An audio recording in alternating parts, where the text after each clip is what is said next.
some basic. I know you're gonna be like, yeah, but a lot of people don't understand it. Colossians 3 verse 9. Colossians chapter 3 verse 9. Right, stand and read that. And if y'all got any questions, man, y'all just raise your hand and we'll answer it. Don't fear. Am I even in the picture? Hey, Laka Rob, did you check to see if I was in the picture? Yeah, you are. I am? Okay. Go ahead. Lie not one to another. Right. Seeing that ye have put off the old man with his deeds. So the first step to come into the Most High is you have to be able to tell the truth to yourself and to other people. And a lot of the truths is the first truth you got to realize is you are not you. You are a creation of what the white man created in America and society. What TV created. You're not you. You're greater than that. But a lot of people don't want to come to those terms, so therefore you have what now? A battle. I don't want to be told that I'm prideful, I'm lustful, I'm doubtful, I'm selfish. I don't want to be told that.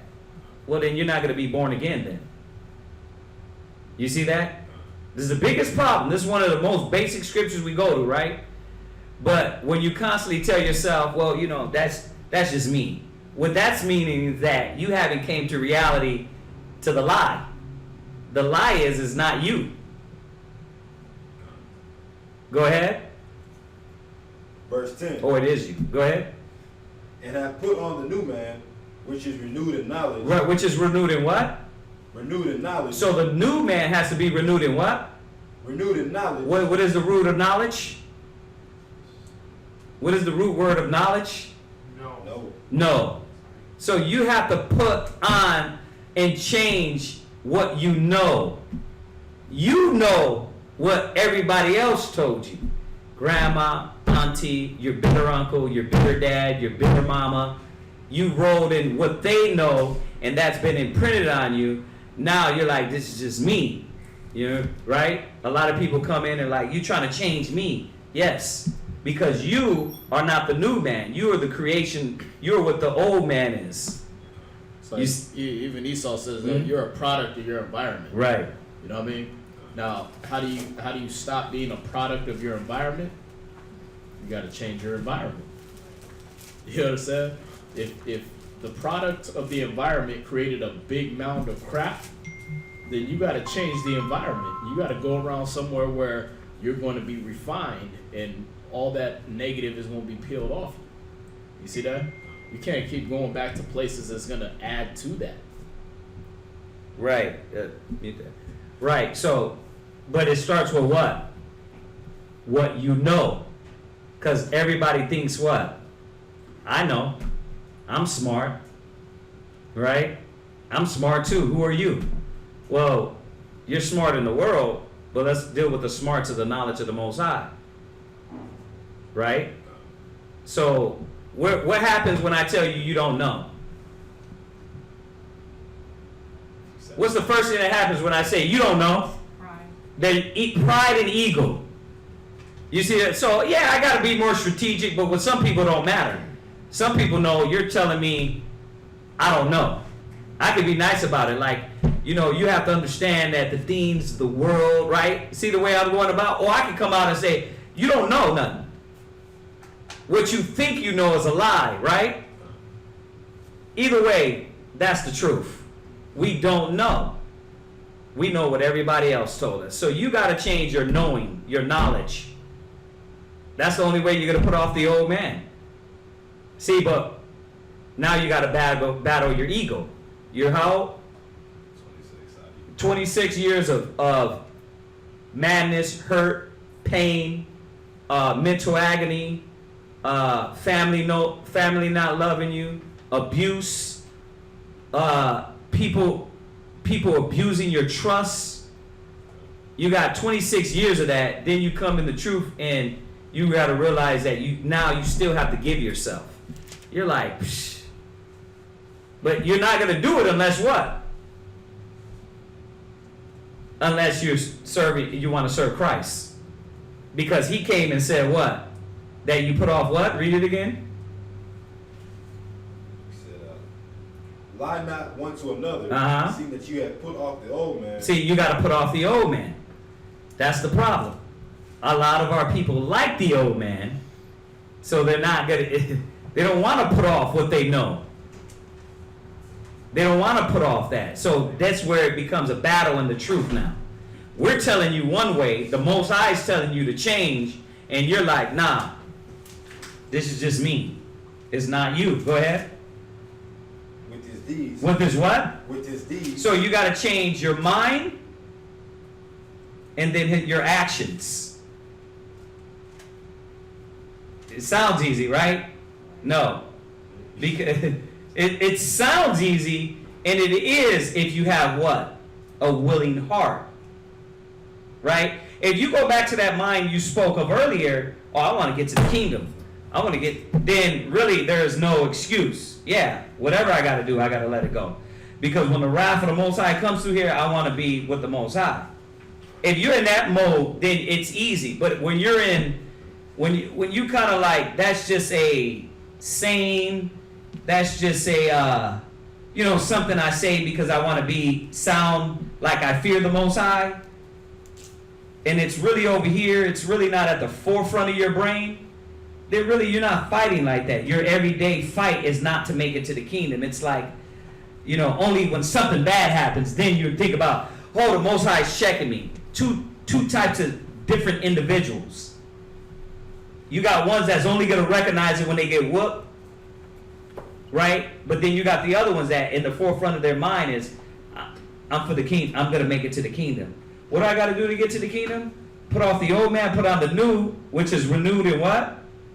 Renewed in knowledge. Uh-huh. After the image of him that created him. There you go. You know why that scripture is beautiful? Because it takes you out of a religious mind state and puts you in the simplicity of the Bible. Because religion is like, oh, you got to just believe in your heart in Jesus and you're going to be saved. Well, here, Paul is he's saying, no, what you compiled in your life as knowledge is bull, is garbage. That's what he did with that scripture. Where you compiled in your life with knowledge and your education and your hurt, your pain, your family, when your grandma sat you down and told you stories, your ex-uncle Pimp told you how to deal with women. He's saying that's all garbage. So where's the battle at? When brothers and sisters don't want to let go of the garbage, they think that's worth something more than the Most High. Go to Ephesians 4:24.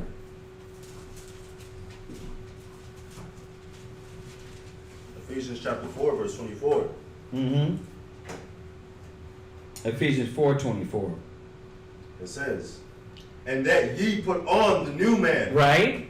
Which after God is created in righteousness. So this new man, his new knowledge is right. The old knowledge is wrong.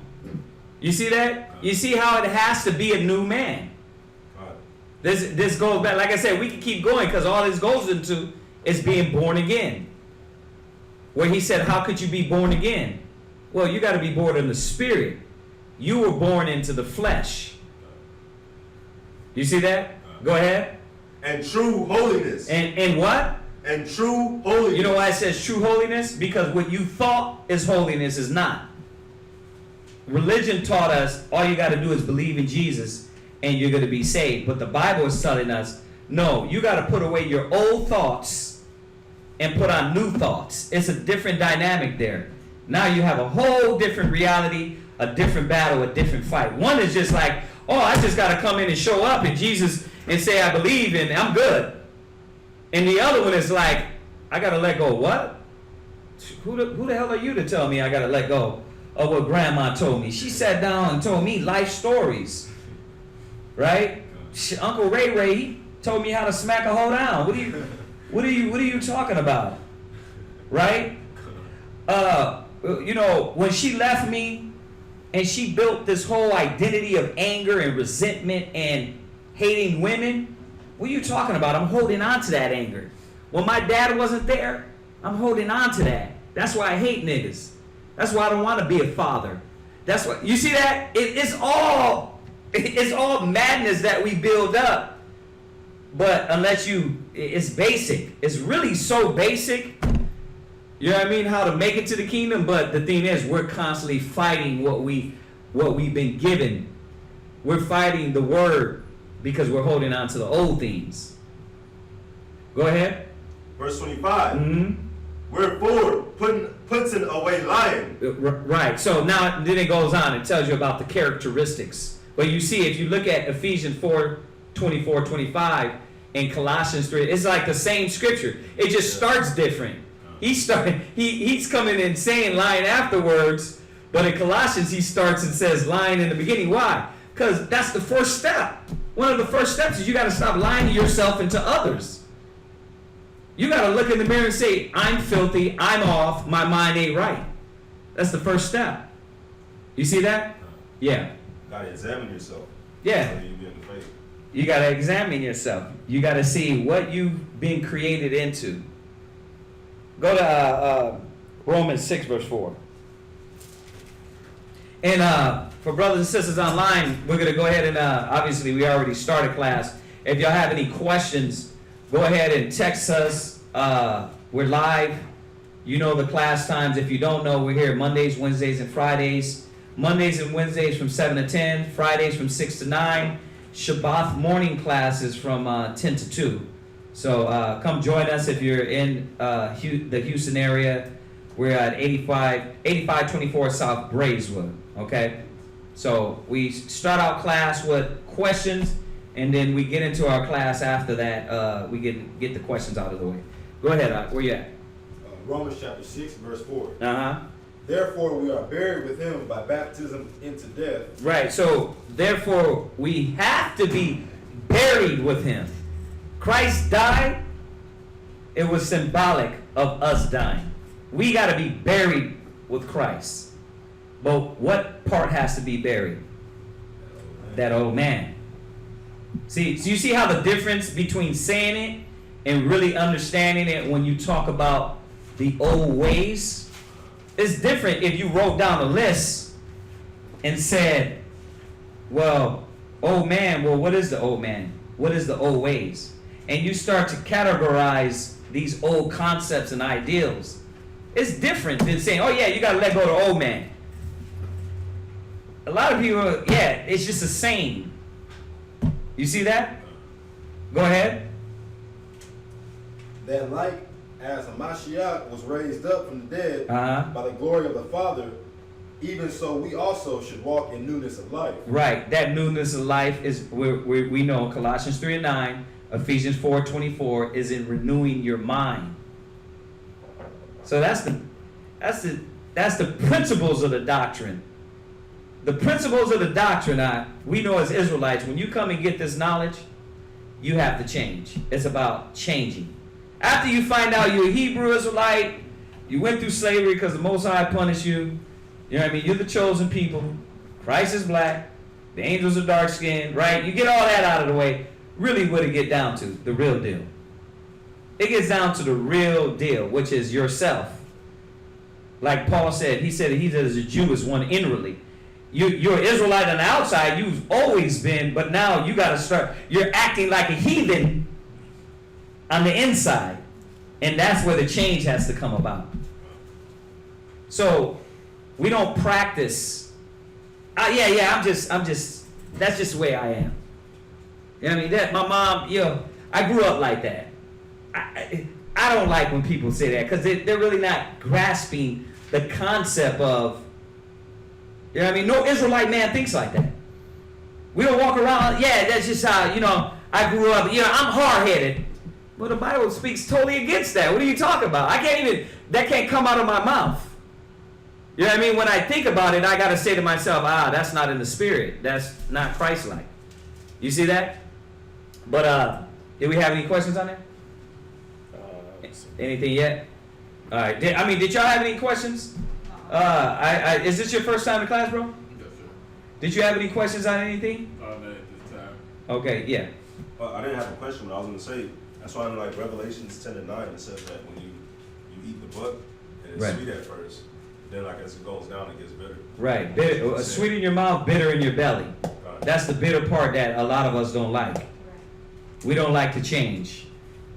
We want to just come to church and hallelujah, you know what I mean, sing and dance, get the music, and then you'll be good. You know what I mean? But that's why, look, once again, I mean, there's more people that come, but, you know, look at our class even being full when it is full compared to church. Why? Because people they don't want to hear put down the cigarettes, put down the weed, put down the dope. They don't want to hear you can't be a faggot, you can't be a lesbian. They don't want to hear that. So, you know, you gotta put down the pride, put down the ego, right? They don't want to hear that. They want to hear you can be all you are and come to church. That's it. That's a gateway right to hell, right to death. And what's up? As I was reading this 2 Peter's and everything, you know, just going into the class about being crept in unawares and stuff. But that's exactly what one of the definitions of some of these words are. Is talking about people that come in and they basically use their liberty. They try to make it look like they got a liberty. Mm-hmm. You know what I mean? Like, God gave us grace, right? That's what the churches be doing. You got people that creep in here and they try to act like, oh yeah, I don't gotta listen to that. You know what I mean? But really, when you read these different translations, you see that they're slaves to sin. So they telling you they got liberty, but while they're in slavery. Right. See that? So it's an illusion they're trying to sell you, but they're trying to play to that, you know, that feeling of freedom you want in you, because you just got out of the world. Yeah. You know what I mean? And y'all see that as we go through these, but yeah. I was looking at these different translations. Yeah. Jude and 2 Peter and these and the annotated and the complete Jewish. Right. And yeah, man, it just blows the lid off a lot of these spirits that try to creep in. Right. Yeah, we try to give y'all a little time, man, for questions. So, because we got a class we want to go over, but trying to get those questions out of the way. I guess it makes sense because I mean, with me, I always thought like, man, I'm coming in, I'm following laws, like that's all that's required. See, but that's that Pharisee mind state.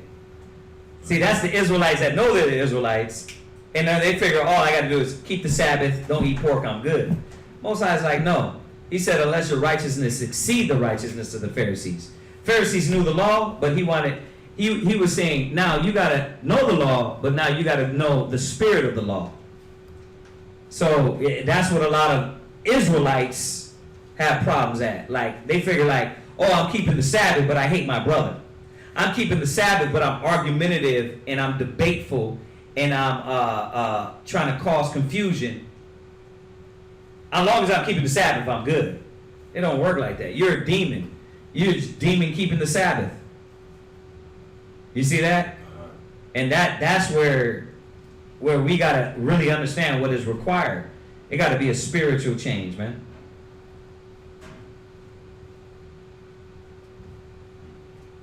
Anything? We'll go to John 3:3 because I quoted it. We're just kind of wasting a little time before we go in our class. John chapter 3, verse 3. Yeah. Yahushua answered and said unto him, Verily, verily, I say unto thee, except a man be born again, he cannot see the kingdom of Yahweh. There it is. A lot of people don't understand. That born again is what? Colossians 3:9. Ephesians 4:24. If your mind doesn't change, you ain't going to enter the kingdom. That's what we don't get. We thinking is we still come to the truth with a religious mind state. Oh, I got to just keep the laws and believe in Jesus in my heart. Shit. No. You ain't going to make it into the kingdom. The Most High knows our thoughts, our spirit. If you're filthy on the inside, that's the first thing the Most High sees. So what? You're clean on the outside. That's the biggest problem he was having with the Pharisees. He said, you're like sepulchres. Whited sepulchres. On the outside, clean and beautiful, but on the inside, full of dead bones. You're like a what's the other word for sepulcher? It's a tomb. Right, a tomb, but graveyard. what they put the people in first? Casket. A casket. It's like a casket. That's what he's saying. That.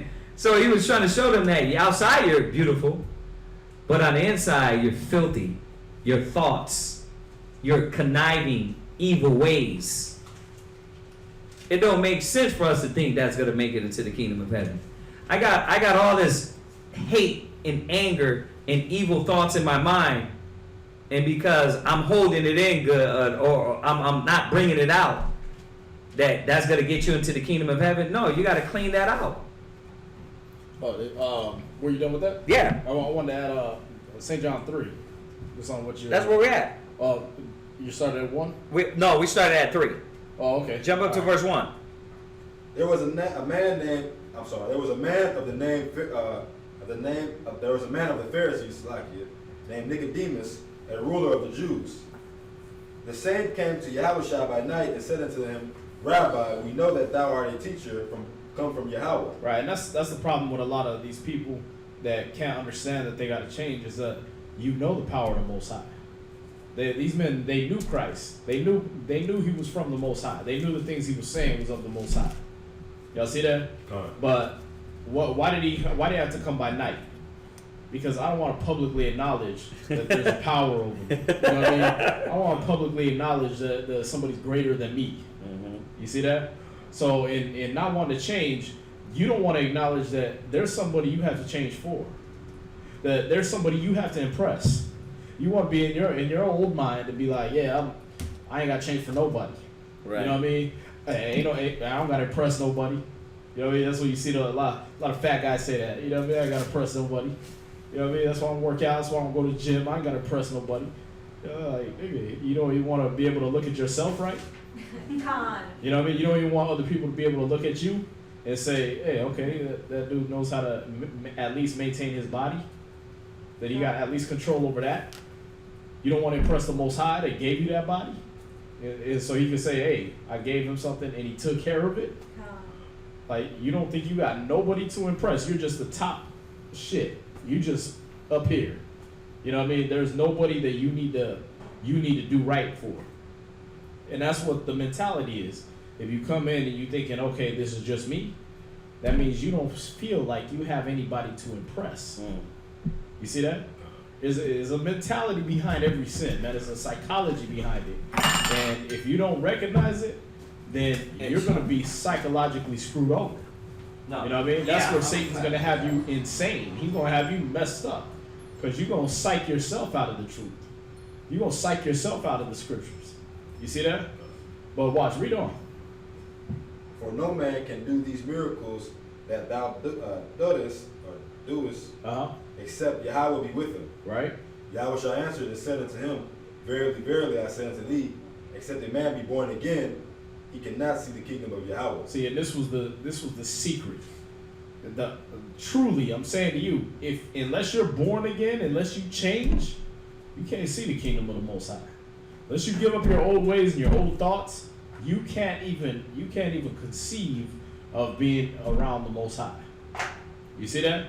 You're not even considered unless you change. That's why, again, I keep saying that. I've been saying it in a lot of classes, but he wrote over 613 laws. Because no matter how perfect you think you are, you're going to bump into something that's going to require you to change what you are right now. You see that? You're going to bump into some story. Besides the 613 laws, he put the prophets. They count as the law too, if y'all didn't know. All right? But he put the prophets also. So that means while you're reading the prophets, you're going to be like, I got to act like him. I got to be like him. I got to do what Moses did and be a leader and talk to people. What Christ did and be a leader and talk and be around the people to where they could be able to touch me, to where they could be able to smell my breath. You know what I mean? I got to change. Ugh. You see what I'm saying? It's going to be something that the Most High requires out of you. He wants you to be born again. He wants you to be brand new. He wants you to change. Y'all see that? Watch, read on. Nicodemus said unto him, how can a man be born when he is old? Can he enter the second time into his mother's womb and be born? See, and again, this is that I don't want to understand it kind of question. Like, you know damn well that ain't what I'm talking about. You a grown, bearded ass man. You gonna crawl back in your mother's vagina? Are you serious? But I don't want to understand what you're saying because I don't want to change. See that? That's these kind of questions. You got brothers and sisters that do that now. You know what I mean? It's like I'm gonna make sure I don't understand what you're saying because once I understand, I'm what? You're accountable. Boom. You're accountable. You have to do it. People expect it of you. You see that? Once you're old enough to where your mother can tell you you leave the cookie jar alone, now you're accountable. Now you just get the smack in the back of the head. You know better. See that? It ain't no more, hey, don't touch the cookie jar. Don't touch that. You know what I mean? Now it's just, you know better. Because they know you know. You see that? And that's what you start getting from the Most High. He knows you understand to do better. So now you just start getting smacked. Now you just start getting the punishment. You see that? Where you at? Verse 5. Go ahead. Yahweh answered, verily, verily, I say unto thee, except a man be born of water and of the Spirit, he cannot enter into the kingdom of Yahweh. Right, unless you get born of the Spirit. Y'all see that? Unless this word enters you and you become this word in your thoughts and your actions, you can't enter into the kingdom of heaven. That's what he's talking about. Unless you change and become, what was it, Proverbs 18:24? The person will have friends, I think it is. Show himself friendly. I think so. Let me see. You got it?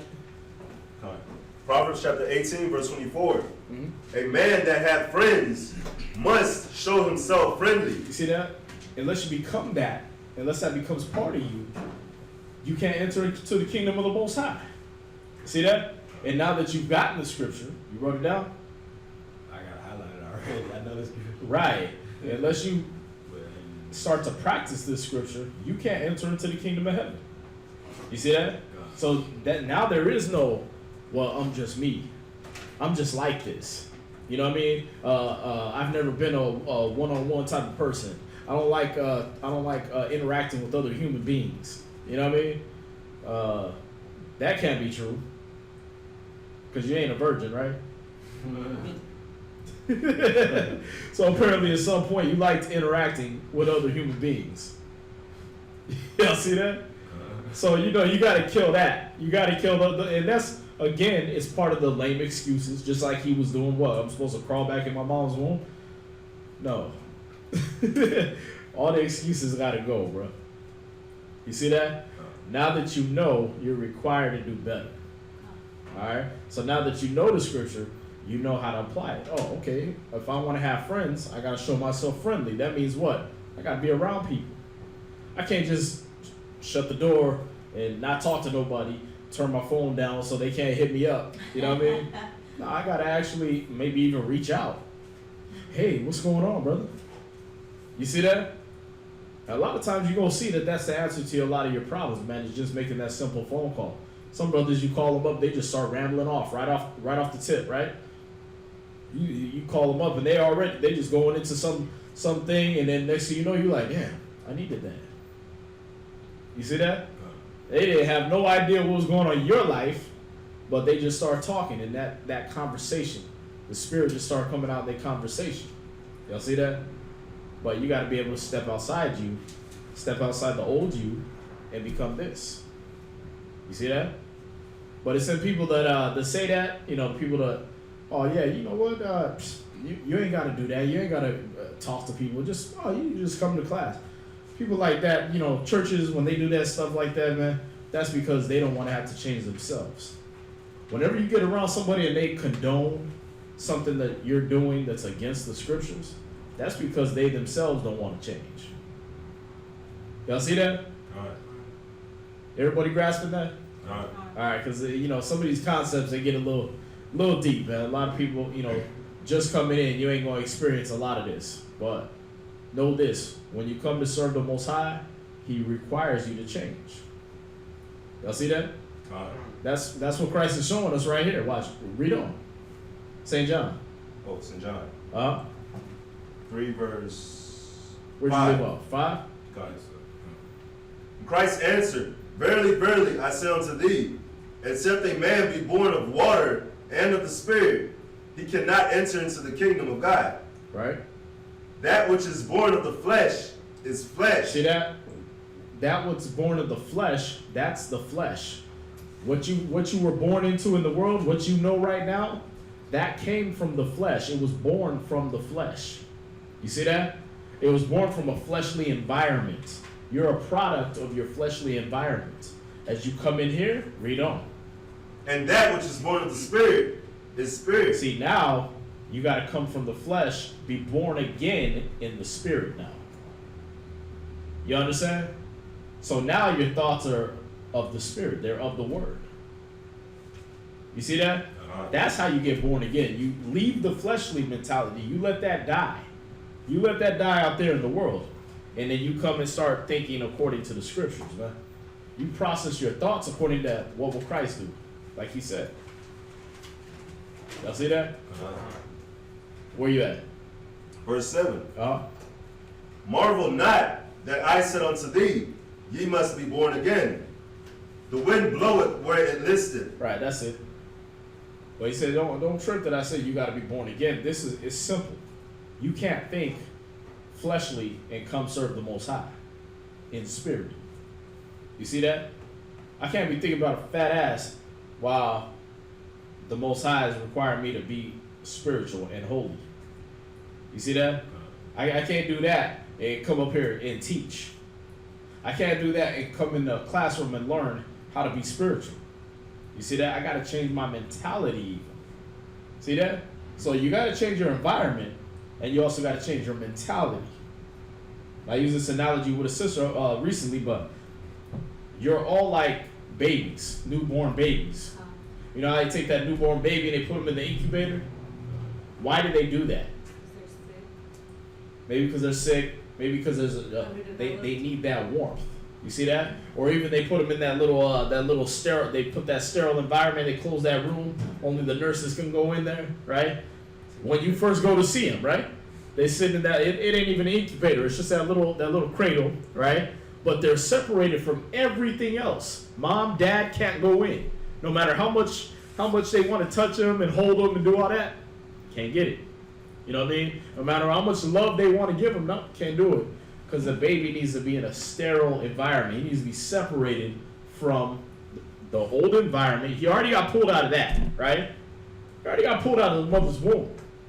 So he's now having to change, and he's changing into something else.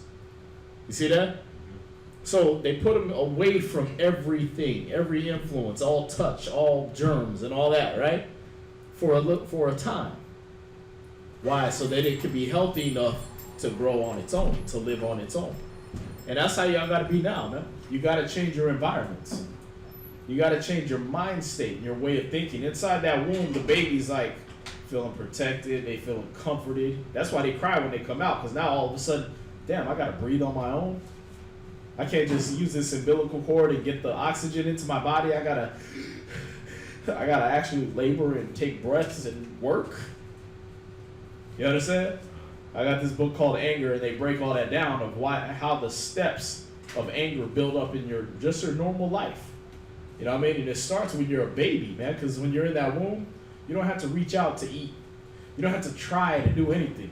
There's a cord stuck to your belly, all the food goes in, you're feeling good.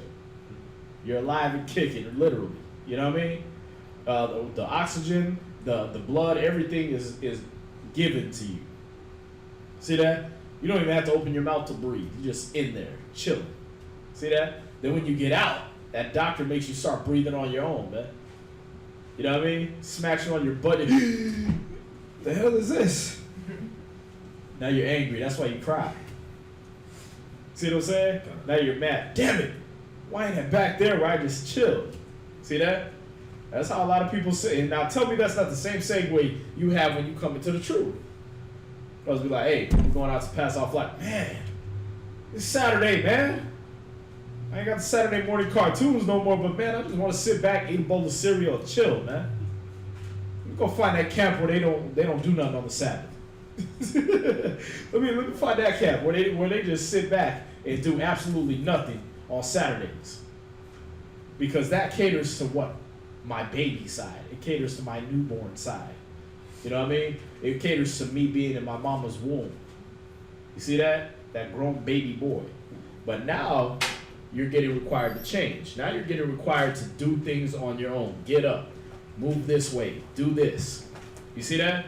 You out that incubator, man. And that's where it starts building up the anger, starts building up the resentment, starts building up the pride and all that. Why I gotta do all this? Because you're not a baby anymore. Y'all see that? Because you're growing up now. You had your hand up?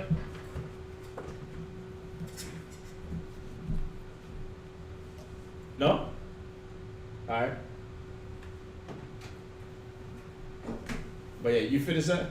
Yes, sir, I did. What was that? That was St. John 3, right? St. John 3 and 7. Right. Yes, sir. Go to Romans 12 and 2. Somebody had a question on there too. Deuteronomy. Romans chapter 12, verse 2. Oh? And it says, and be not conformed to this world, but be ye transformed by the renewing of your mind, that ye may prove what is that good good and acceptable and perfect will of God. Read it again. And be not transformed. Come on, man. And be not conformed to this world, but be ye transformed by the renewing of your mind. All right, who got a dictionary? If you got it on your phone, if you got the one back there, either way. Look up the word conformed and read that again. Look up conformed and transformed. Just going off the obviousness of it and looking at that root word that they're using. All right, before they put the prefixes on there. Formed. Right? Conformed, transformed, formed. What does that mean? To be created. Huh? To be created. Or Be created? to make a certain way. There you go. To be made a certain way, to be created, right? So now you're either conformed or you're transformed. Those are your two options. The Most High requires you to not be conformed. So now we got to know, what does it mean to conform? Who got that? It says, I just Googled it. It came up as a verb. It says comply with rules, standards, or laws. Don't comply with the rules, standards, and laws of this world. You got the idiots, Christians, will be like, oh, you got to obey the supreme law of the land. The Most High just told you not to conform to this world. See that? The obvious one, stop at stop signs. Don't kill people. You know, obviously, right? But when they start telling you, man, gay rights and all this stuff like that, you don't have to conform to this world and their laws. Y'all understand that? Read the definition one more time and I get your question. Nah, the second one it goes even deeper. That was like the kind of basic one. Oh, okay. Read the first part. Stand up and say it loud so they can hear you on the mic. Yeah. It says conform. It's a verb. It says comply with rules, standards, or laws. The second bullet says of a person behave according to socially acceptable conventions or standards. See that? Don't what? Perform? Is that what it said? It says behave according to socially acceptable conventions or standards. Right. Don't behave according to socially acceptable standards. You see that? A lot of people, you know, I was going into this chick on Facebook, man. She's throwing her whole life story and putting the brother on blast and putting basically the Hebrew Israelite way of life on blast on the thing because she got hurt in her little relationship. And I'm like, sis, this ain't the place for that. You know what I mean? You got counselors for that. Nah, I'm going to tell her what it is and all that because this is Facebook. And I say, yeah, Facebook does allow you to do a lot of things, but that doesn't mean it's acceptable biblically. And that's the problem. You in America, they let you do whatever you want, but that doesn't mean it's acceptable to the Most High. See that? Yeah, it's socially acceptable to go have sex with the horse in the middle of traffic if you want to. This is America. Do whatever you want. You know what I mean? But is it right with the Most High? Nope. Y'all see that? It's not right with the Most High. Go ahead. What did it say again? Conform, it's a verb. It says comply with rules, standards, or laws. That second one. It says in parentheses of a person. Then it says behave according to socially acceptable conventions or standards. Right. Behave according to socially acceptable conventions or standards. He doesn't want you to be like that with the world. He doesn't want you to conform to their acceptable standards and their conventions. You understand? God. That's why he always pulls you out of that environment. When you come here, you're not at the club on Friday no more. See that? No, where you at? I'm in class. All your boys hit you up from the world. Hey man, we over here at Rhythms. Where you at? I'm in class. You see that? Oh, I'm down over here at Talk Bar. Where you at? I'm in class. Your girl hit you up. Hey, you gonna come over and hit this? Nah, I'm in class. He instantly pulls you and separates you out from most of the worldly conventions you were adapted to in England. You see that? Just about everything of the truth, the basics of the truth, coming to class, being in meetings, going to pass off flyers, things like that, just the basics of it require you to not be conformed to the world. Y'all see that? Then there's another level where people see you dipping back into the world. It might be something as simple as your cell phone. You know what I mean? You keep picking your cell phone up, and then every time you get off the phone, you just, you know what I mean? And the brother be like, man, you gotta leave that phone alone, man. Everybody know, we had a brother do this. We said, listen, write down everybody that's a negative influence on your life that calls you on your phone. Go through your phone book and write down every name of every person that's a negative influence on your life. So you did that. Okay, now delete them out your phone. Block them. Well, what, you want that? You want to deal with all that drama? When all you got to do is hit block? What's that? What about even before the truth, I was a loyal person. So there's people in the world, they looked out for me in the world. So you feel obligated, when they hit you up, you know what I'm saying, I'm not acting on funny stuff, and they know how to get down. They'll be trying to make jokes. Oh, you a fake Muslim, whoop-de-whoop, say their jokes. But sometimes you feel obligated. When they hit you up once, hey man, come watch the game, bro. What you doing? You'll feel obligated. It's man, he did look out for me in the world. Right. He was a real homie in the world. I hear you. That's how I am a lot of times. Let's see what the scriptures say concerning that. Go to 2 Corinthians 10:6.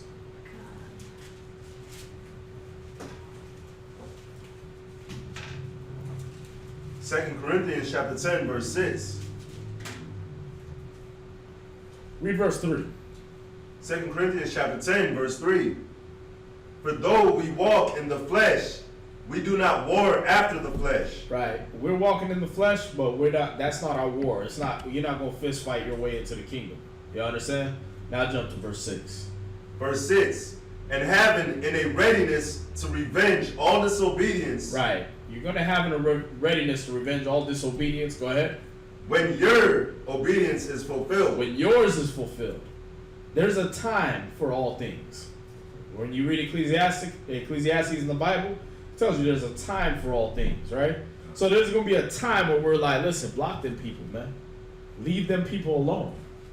Just like that baby in the incubator. There's going to be a time. The baby don't stay in the incubator all its life, right? It don't become bubble boy, you know what I mean? And it can't never be around anybody. No. After that incubation period is up, then okay, now you can go out into the world. Now mom can take you around people. She can walk you through the mall or whatever. Because now you're able to do things on your own. You're able to go out and breathe and live on your own. Your immune system is healthy enough to go do things on your own. See that? Right. Before that time, you're in a bubble. There's nobody can have an influence on you. You see that?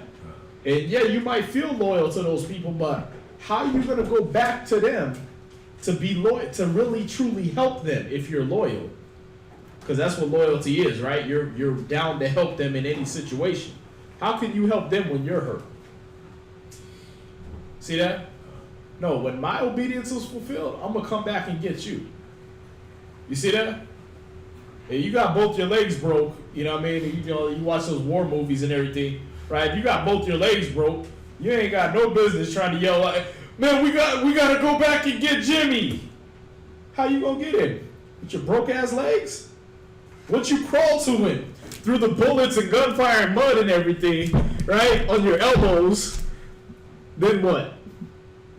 Jimmy, let's go. Are you gonna talk to him? Your legs broke. See what I'm saying? You gotta fix you first. That's why the Most High separated you from those people. See what I'm saying? But what happens? You give Satan a gateway. You keep your phone on to him.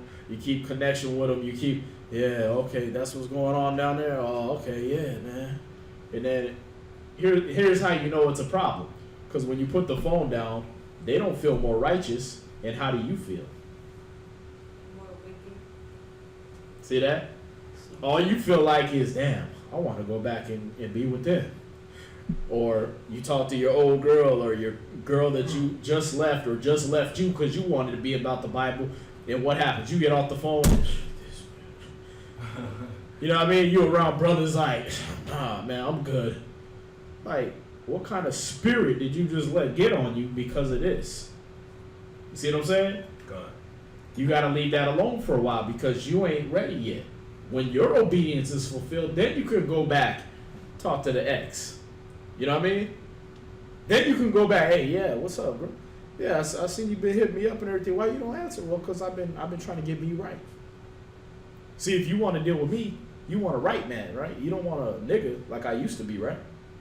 You see what I'm saying? Now you can help. But it ain't no loyalty.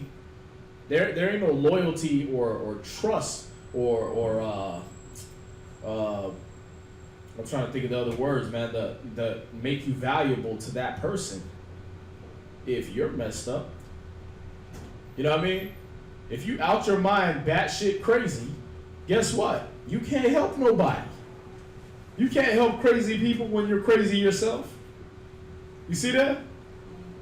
It ain't gonna do nothing for you to go back and hang out with the world. But it's for a time. You understand? Once you've complied with the way of the world, or with the way of the Bible, once you conform to the scriptures, that's why we're going to go to transform next, right? Once you conform to the scriptures, then it's easy to go out to the world. Why? Because I'm not going to be transformed back. Y'all see that? Gone. I've transformed. I've changed. What was broken in me is now fixed. So now I can go out there. Watch, get transformed real quick. We read conform, right? The Most High didn't want us to be conformed to this world. He didn't want us to go along with their socially acceptable conventions. Y'all understand? So now that I separated from that, now what do I got to do? Now I got to be transformed. Y'all see that? Let's see transformed. Transform is also a verb. The definition it says is make a thorough or dramatic change. Make a what? A thorough or dramatic change. A thorough, not a partial, all right? A thorough and dramatic change. Why are you making me stop doing that? Why the Most High want me not to do that? Why? Because he wants a thorough and dramatic change. He doesn't want any part of the old you.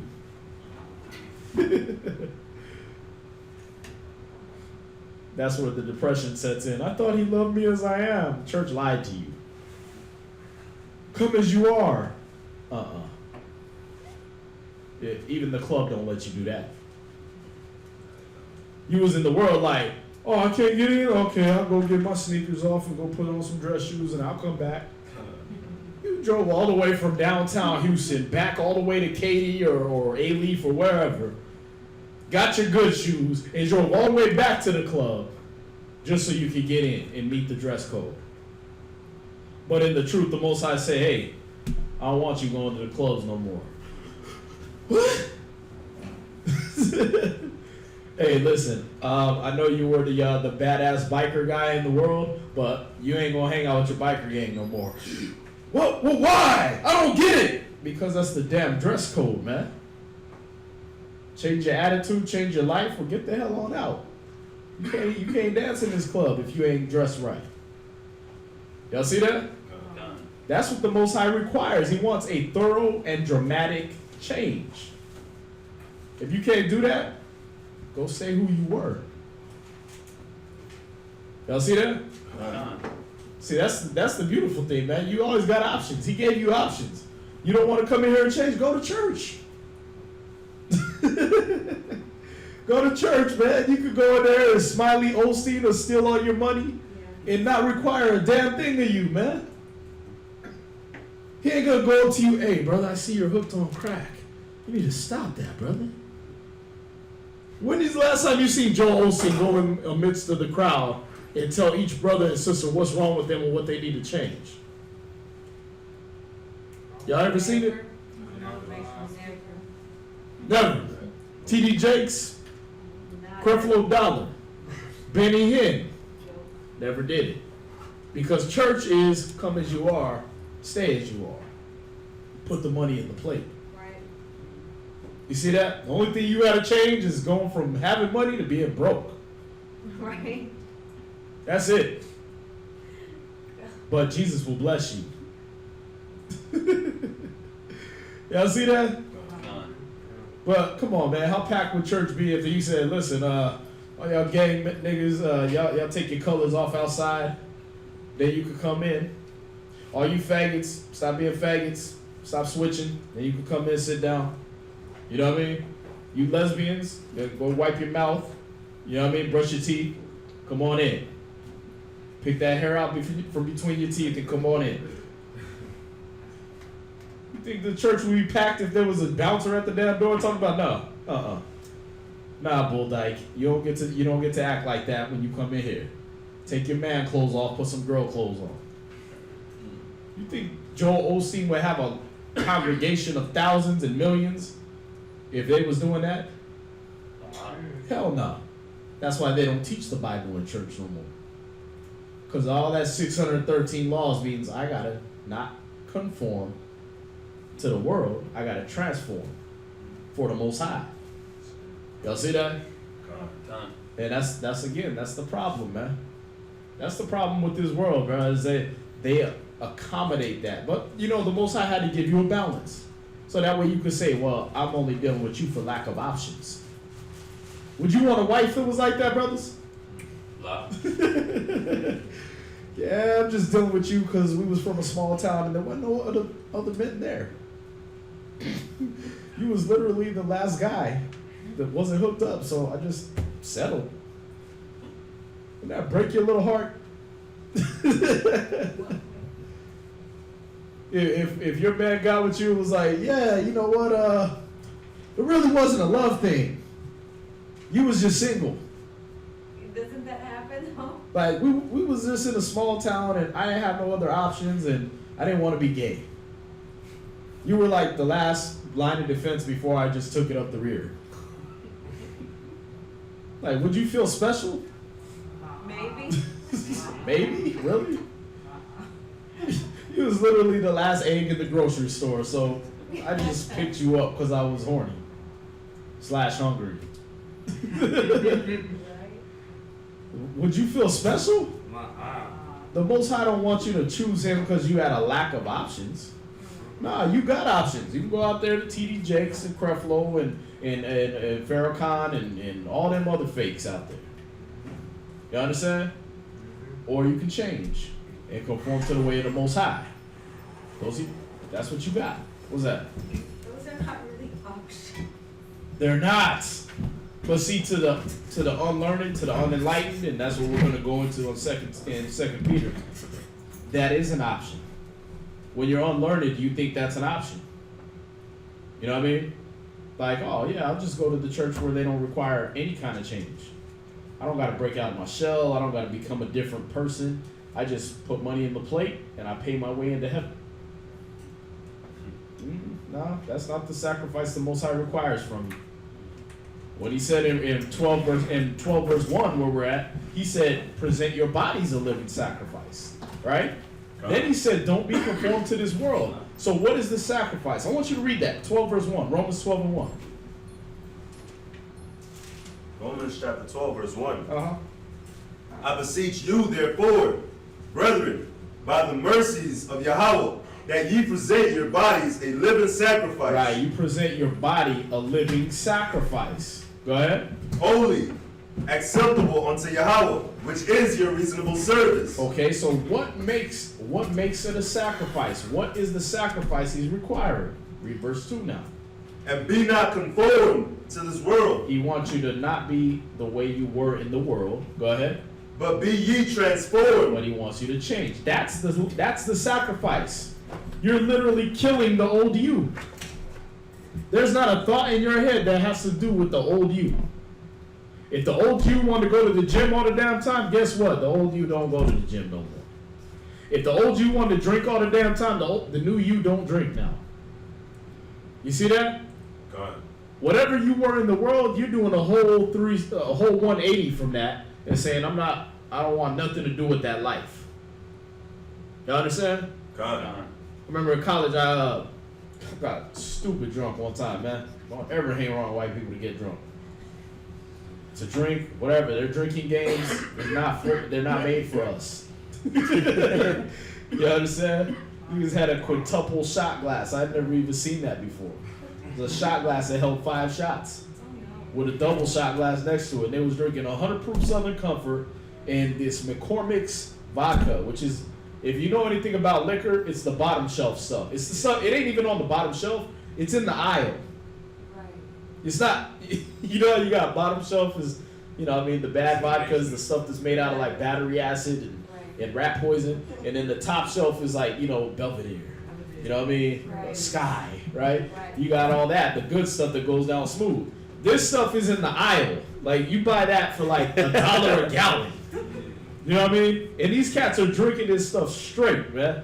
So I'm doing shots of them, and, you know, I drink it like it's water because that's how I feel about liquors. You know what I mean?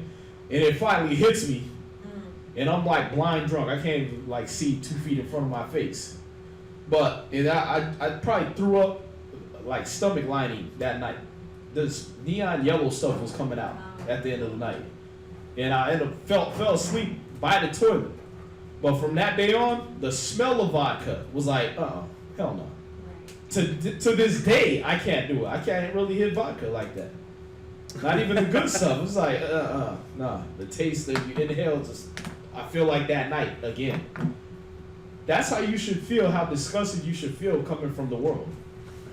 That even a whiff of that old life just takes you back to how filthy and disgusting you were in them times. Yeah. Y'all see that? That's the sacrifice the Most High requires, but for some, it's going to be that pull to go back. Yeah. There's going to be that pull to go back. So what's going to happen is, and we're going to go into it, but they're going to start turning into people that want to speak against the truth. They're going to want to start speaking against the change that needs to occur in them. Why? Because I like the old life. I like being pissed drunk, throwing up on myself, having somebody have to hold my hair back and drag me home in the morning. That's comfortable to me. Because why? Because I had somebody to do it for me. What if they just left your ass out in the street, man? You know what I mean? Man, get out of my house, man. Yeah, just put you out on the corner and just let you vomit all over yourself. Let bums pee on you all night. Would you want that life? Nah, but you know, some of y'all were comfortable in the world. You had buddies. Oh yeah, man, I got you, man. I'll designate a drive for you. Took care of you, did all that, right? For the ones of us that are in here, that are really about this, we know looking back, hell nah. I was on my own, man. Niggas had me walking home pissed drunk, blind drunk. Where my boy at? Oh, y'all banging some girl. I don't know where he went. You wasn't even watching my back? I can't see. You know what I mean? I'm knocking on strange people's doors. I'm living in the dorms over at CU, Colorado Springs. I'm knocking on strange people's doors, thinking it's my room. Can't see. That's how messed up it was. But some of y'all look back on that life, yeah, party time. No. That wasn't party time. You don't remember that smell? Whoever had that drunk throw up. You know what I mean? Especially the one where you ate all kinds of weird foods so you could try to make sure you didn't get too drunk and it didn't work. and all that came back up. Oh. In chunks. Yeah, it don't taste as good coming back, That's beginning. especially not mixed with liquor. Nah. Y'all see that? But what in your drunk mind, years later, man, party time, I missed that. Really think about what party time meant back then. Really think about the good old days. Was it really that good for you? Waking up in strange people's house you don't know? Half dressed? Oh, Undressed? wow. You know what I mean? Why is my butt hurt? Was it really the good old days? No, you was filthy and disgusting, man. You gotta change now. It shouldn't really be that part of a struggle to look back and see the damn. I was getting tossed up by an entire crowd of people. You know what I mean? Chicks were just using me for my money. Okay, so why would you want to go back to that? When the Most High trying to make something new out of you, I'll stay away from that whole life. Anything that even leads down that path, I ain't going there. Y'all see that? But when you try to hold on to that, you try to hold on to that little piece of, you know what, let me just have this. Guess what? You still want all of it. You don't just want a piece of it, you want the whole thing. That's what you're showing the Most High. That you don't want just, I don't want to just have a couple shots. You know what I mean? No, I want the whole thing. I want all of that worldly stuff, man. It wasn't disgusting enough for me. Everything I'm saying is verbatim in the scripture too, man. Dog going back to his own vomit. Yeah. Let's start there, man. Let's start at 2 Peter chapter 2. 2 verse 10. Because what you got nowadays, and especially y'all gonna have to watch out for it hearing the truth, is that there's a lot of people. You don't just understand this. You don't instantly change from being a nigga to a holy Jew, Israelite, priest of God, and everything like that as soon as you walk in the door. That twinkling of an eye is not happening yet. This is a process now. You understand? So as people come in these doors, if they're sitting in those seats over there, they're still being processed. You understand? They're still being refined. Y'all see that? Now we are too, to a different level. Alright? We like in the buffing and polishing phase. Right now, y'all are in the, let me chip this big chunk of mud off of you, in this dirt, in this filth off of you. You understand? So know this, when you're in those seats, that's what phase you're in. You've just been pulled out of the mine with the dirt and the rocks, and that's what's being pulled off of you now. And it's not meant to insult you, but it is meant to let you know that you're not at no level yet just because you walked in this door. All right? And at the same time, it's to let you know that there are certain people that aren't at the level that you might think they are just because they hold a Bible. Y'all see that? Just because they walked in the door. When they're sitting amongst you, there's a lot of dirt and filth they're bringing with them. Y'all understand? So you can't just trust, oh yeah, this sister seems cool. Mm-hmm. Just because she's sitting there with a head wrap on. No. We just took her off pole number 3 and threw a head wrap on her. That's the transition that just happened. You understand? This brother just got done. He's still washing gunpowder residue off his hands from doing drive-bys. And we put a Bible in his hand. Mm-hmm. He's not holy yet. He's not pure and innocent now. You understand? So the things that might come out their mouth is not going to be on a holy level all the time. And that's how you're going to be able to determine it, by what they're talking about, what they're saying, what they're doing. You're going to see. So we're trying to, for a lot of these new brothers and sisters, we got some sisters on garment themes tonight, but for a lot of you new brothers and sisters, you guys got to know the characteristic to be able to say, okay, this is not biblical. This person is doing exactly the opposite. So where are we at? You know what? We're going to start at Jude 1 and 4. Yeah. It's only one chapter, but Jude verse 4. And I'm gonna read as y'all reading it in the King James. I'm gonna read out these other two versions where you got the complete Jewish Bible, all right, and then you got the annotated Bible with Apocrypha, the New Oxford Annotated Bible with the Apocrypha. And it's just to give a little more clarity to what you're reading, all right? And it hits a little harder too, all right? It's gonna make those of you that are this person, it's gonna make you want to clean yourself up a lot quicker. You understand? And then for those of y'all that don't know about these people or you're not that person, you'll know what to look out for. Y'all see that? So it's kind of, this is a school. We're here to educate y'all. All right? We're here to educate the ones that are this person and the ones that aren't. Mm-hmm. All right? Jude 1 verse 4. It's right before Revelation. Jude chapter 1 verse 4. For there are certain men crept in unawares, who were before of old ordained to this condemnation. Right, so what we got, it says, for certain intruders have stolen in among you, people who long ago were designated for this condemnation as ungodly. Go ahead. Oh, Right. first thing you got to recognize is that the Bible has already told you ahead of time. So don't trip out. Well, I thought I came to the truth. This is supposed to be in here. When they first walk in, they're coming from the street. Nobody's walking in bright, white, shiny. They still have concepts. And we've been touching on this. Right.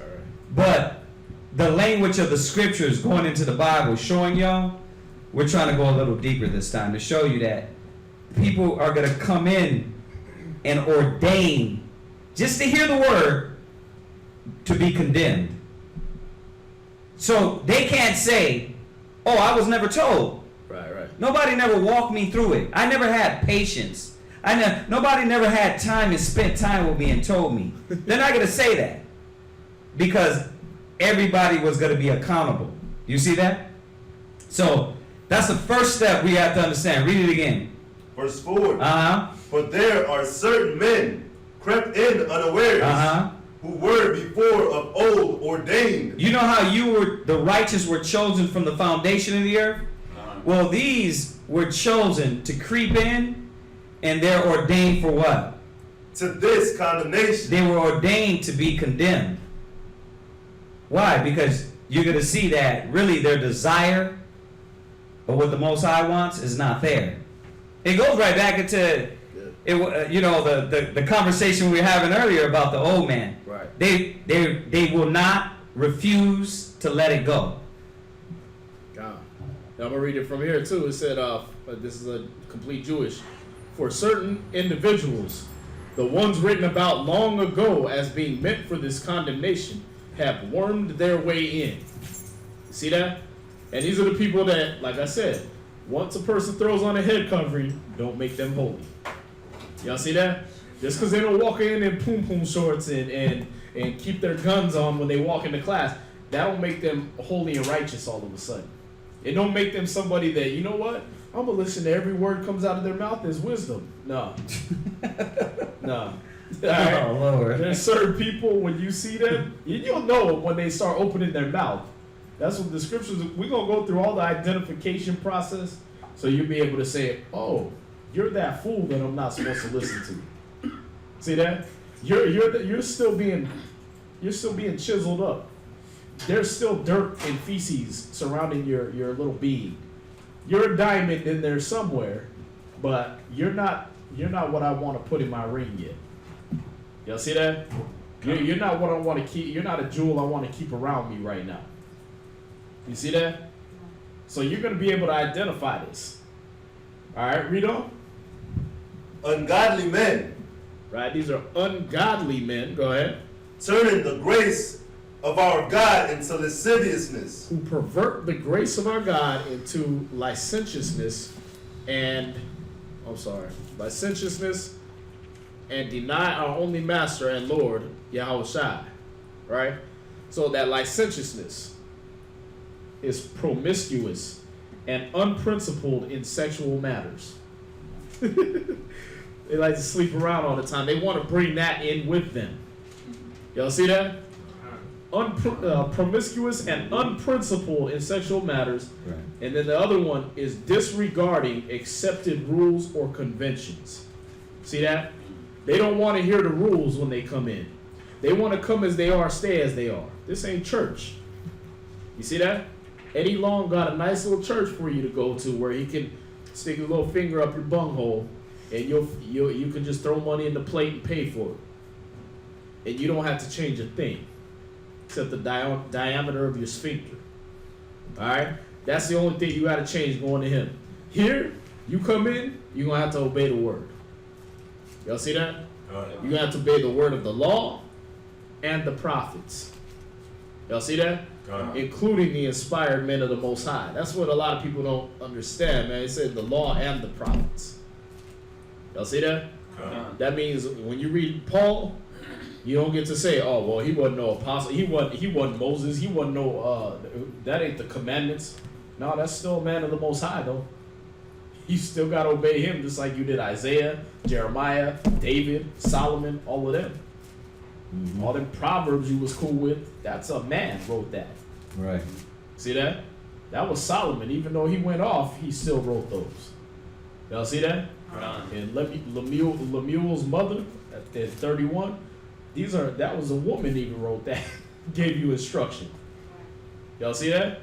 So you got to understand that these are men of the Most High that's going to put down certain rules, regulations for you to follow. Why? For your benefit. We want to chip all that dirt off you. You know what I mean? Just like those men that make jewelry. They got a lot of different tools to make jewelry, man. You know what I mean? From the mining process all the way to the showroom floor where you buying that ring at Hellsberger or wherever. There's a lot of different tools involved in that, man. You know what I mean? You got a hammer and a chisel out there in the mountains, right? And then by the time you get it in, get it on the cart, you bring it in. Okay, let me brush this off. You got a big old brush and just brush all the dirt you can off of there, and let me break it off hand by hand and stuff like that. Because I know there's something good in here. And then okay, I'm gonna put that on another cart. That's going here to get processed. Then it might go through fire, or it might be a smaller chisel, and they're just chipping off little things here and there. And that's what you're getting in here. You're getting the word. That's that one that snatches you up out the rock. You understand? Out the mire and the muck that you was in out in the world. And then you come in and now you got men that's telling you, hey, stop doing this. Don't do that. Don't do that. Those are the little chisels. You know what I mean?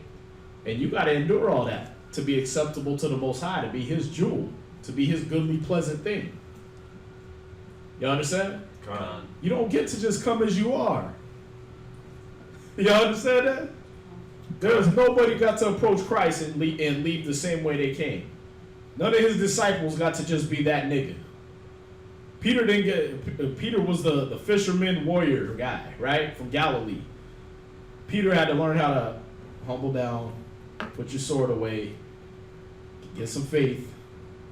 You know what I mean? Stop acting stupid. I got a job to do. Right. You know what I mean? He got checked on every occasion. He got chiseled until he changed. By the time you get to the book of Acts, Peter ain't the guy pulling swords on nobody. You know what I mean? Right. Yeah. Peter ain't sitting in the jail like, nigga, I'm gonna get you. You know what I mean? You don't see he's sharpening up a shank while he's in prison. No, he waited on the angel. The angel came, loosed him up. Let's go. Y'all see that? Peter wasn't swing a sword first, ask questions later. Acts chapter 10, Cornelius, right? Did it say he came out, chopped Cornelius' ear off, and then the Spirit had to be like, hey, man, I thought we told you. Right. Nah. It was, okay, the Spirit told me not to call no man common or unclean. Come on, buddy. Right. He was a whole different man. Y'all see that? Right. But what did he have to do? You don't get to be a fisherman no more. You don't get to hang around all your little buddy fishermen that cuss like damn sailors and want to hurt people and beat up people. Matter of fact, you ain't even gonna be in Galilee no more.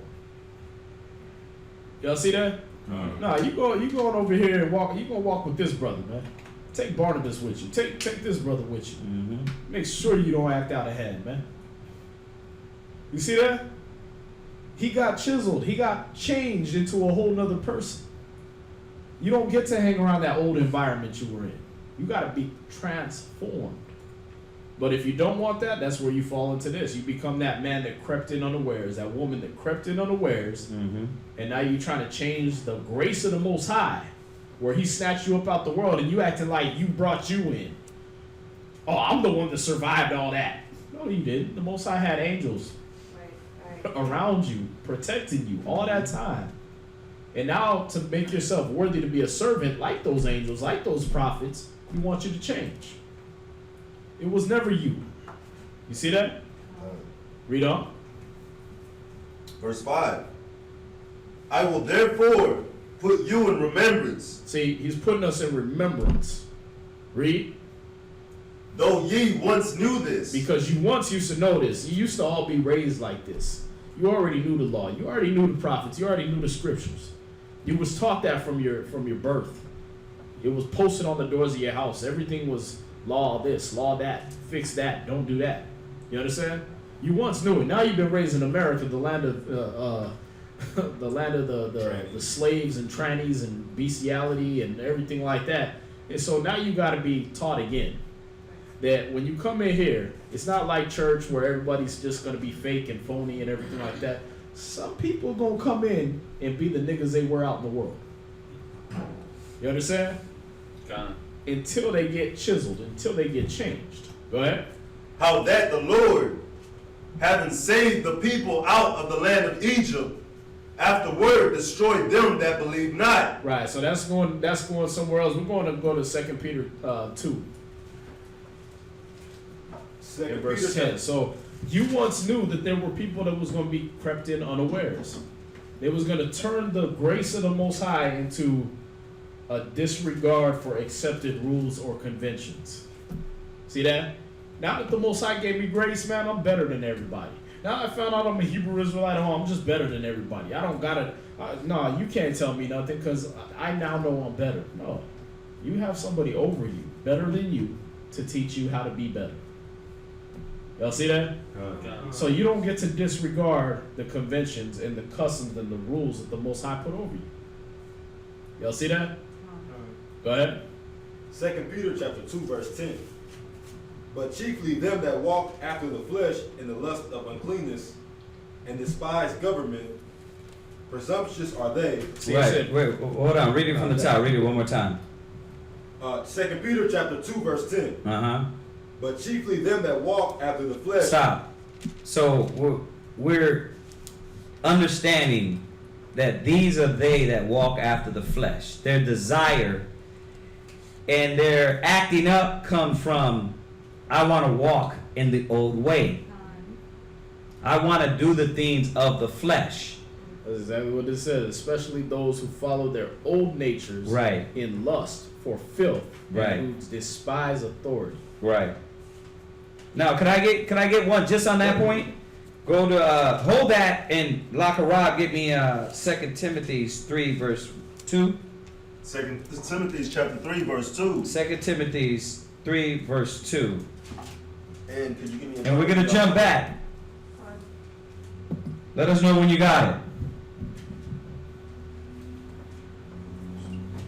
See, because when we're going through this topic, really, we can begin and end this topic very quick. But we're going to go through the semantics of the basics. We got to go through it. But really what it is that they want to come in, they want to do their old stuff and don't want to change. And that's where the argument is at. That's what the war is going to be. That's it, right? But we're going to go through the Bible to show you it's biblical and how to combat it, how to see what's going on, and how not to let it creep in you. Because this is not only about that type of spirit, but it's about, I should say that type of individual, but it's about you seeing that. I don't want to be that. I don't want to become this spirit that comes in, and I know I'm here for change, but then really I'm fighting because my lust, my desires, and my will is more stronger than the will of the Most High. So this is what you're supposed to be fighting. Go ahead. 2 Timothy chapter 3, verse 2. Uh-huh. For men shall be lovers of their own selves. So what type of individual we're talking about? Men that shall be lovers of their own selves. Because they're not worried about the flock. They're not worried about their example. They're not worried about brothers. They're not worried about sisters. They're not worried about the change. Really, these people that crept in, they're here to show you what not to do. That's why it says they crept in unawares. See, but you can identify them because they're what? Shall be lovers of their own selves. They're not worried about how they affect people. That's why when we get into the busybody part, they don't care if they're subverting households. They don't care if they're creating confusion in families. They don't care about that. What they're desired to do is to keep negative and that worldly shit. And I'm using this word because it needs to be used. They don't care about that. They care about themselves. Go ahead.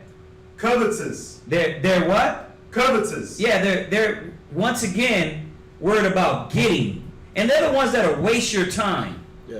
We're going to find out. We're going to go through all the scriptures, but Timothy's is going to chop it real quick, right? But they don't care about you sitting there and counseling. They don't. We do 3-hour classes. I notice online, there's some camps that do 2-hour classes. We sit here, we do 3-hour classes. And we, little by little, think about how many classes you get, how much counsel you get. But these people don't care about that because they're only here to cause negative. They're only here to cause confusion. Y'all see that? Well, if you don't, you will. Go ahead. Boasters. They're what? Boasters. Yeah, but when it comes back down to it, what are they boasting about? They take more pride in the flesh. You know, we had somebody we're talking to, and it was like, well, I'm not going to be fat. Like, who gives a damn about being fat and skinny? You're boasting about something that has nothing to do with the spirit. You know what I mean? I don't want to be like these sisters, out of shape and fat. Like, yeah, right. When God comes back, he's going to be like, listen, did you get those abs ripped? The fat ones on the left. Yeah, the fat ones, you fat sisters, y'all ain't going to make it. You see what I'm saying? You skinny sisters, y'all going to make it because y'all dope. You're boasting about things that are carnal. It's foolish. Go ahead. Proud. They're what? Proud. Yeah, and then they're proud with it too. As though they got, they got a place to stand in with the lust of the flesh, the carnality, the carnal mind, like that has some power with them. And that's where we become the war comes. Because why? We come in with scriptures like this, and it's like, you know what I mean? Okay, you talking about me. Yeah, we're talking about you. We're talking about you because you're the one that takes pride in it. But are we talking about you, or did Timothy speak about it? How many years ago? 2,000 years ago? Or did Timothy talk about these individuals 2,000 years ago? Or does this say Kazaki 1 and 1? Now you're asking, well, why am I bringing that out? Why I start saying that? Because once again, you know why? Because it's identifying the spirit that's been ordained long ago. That is just coming back and being a demon, being a disruptive, evil, negative person. Now, if you don't want to be this, then don't be it. But you got to check yourself at the door with what Timothy's saying. Go ahead. Blasphemers. They're what? Blasphemers. They're what? Blasphemers. Right, because when it comes down to the word, they're just going to come against it and show really disdain for salvation, disdain for change, just disdain for grace. And because they look like Israelites, they're going to be blaspheming the name of the Most High. Because you're going to be like, that's how Israelites There you act? go. Brothers really do that? No, brothers don't do that. No. That's how sisters supposed to? No. Yeah. That you're looking at somebody over there in the seats. Right. You're not looking at those on the podium. You understand? Right. And remember, like I said, it's not to demean y'all, but you're in here because you're rough right now. You're the diamond in the rough, literally. We trying to shave all that off you. So anybody you're looking at to your left or to your right, they're not teachers yet. You understand? They got a lot more work to be doing, so it's not for you to listen to them and say, oh, that's wisdom. You understand? God. Go ahead. Disobedient to parents. They're what? Disobedient to parents. Now we know that parents is talking about spiritual parents.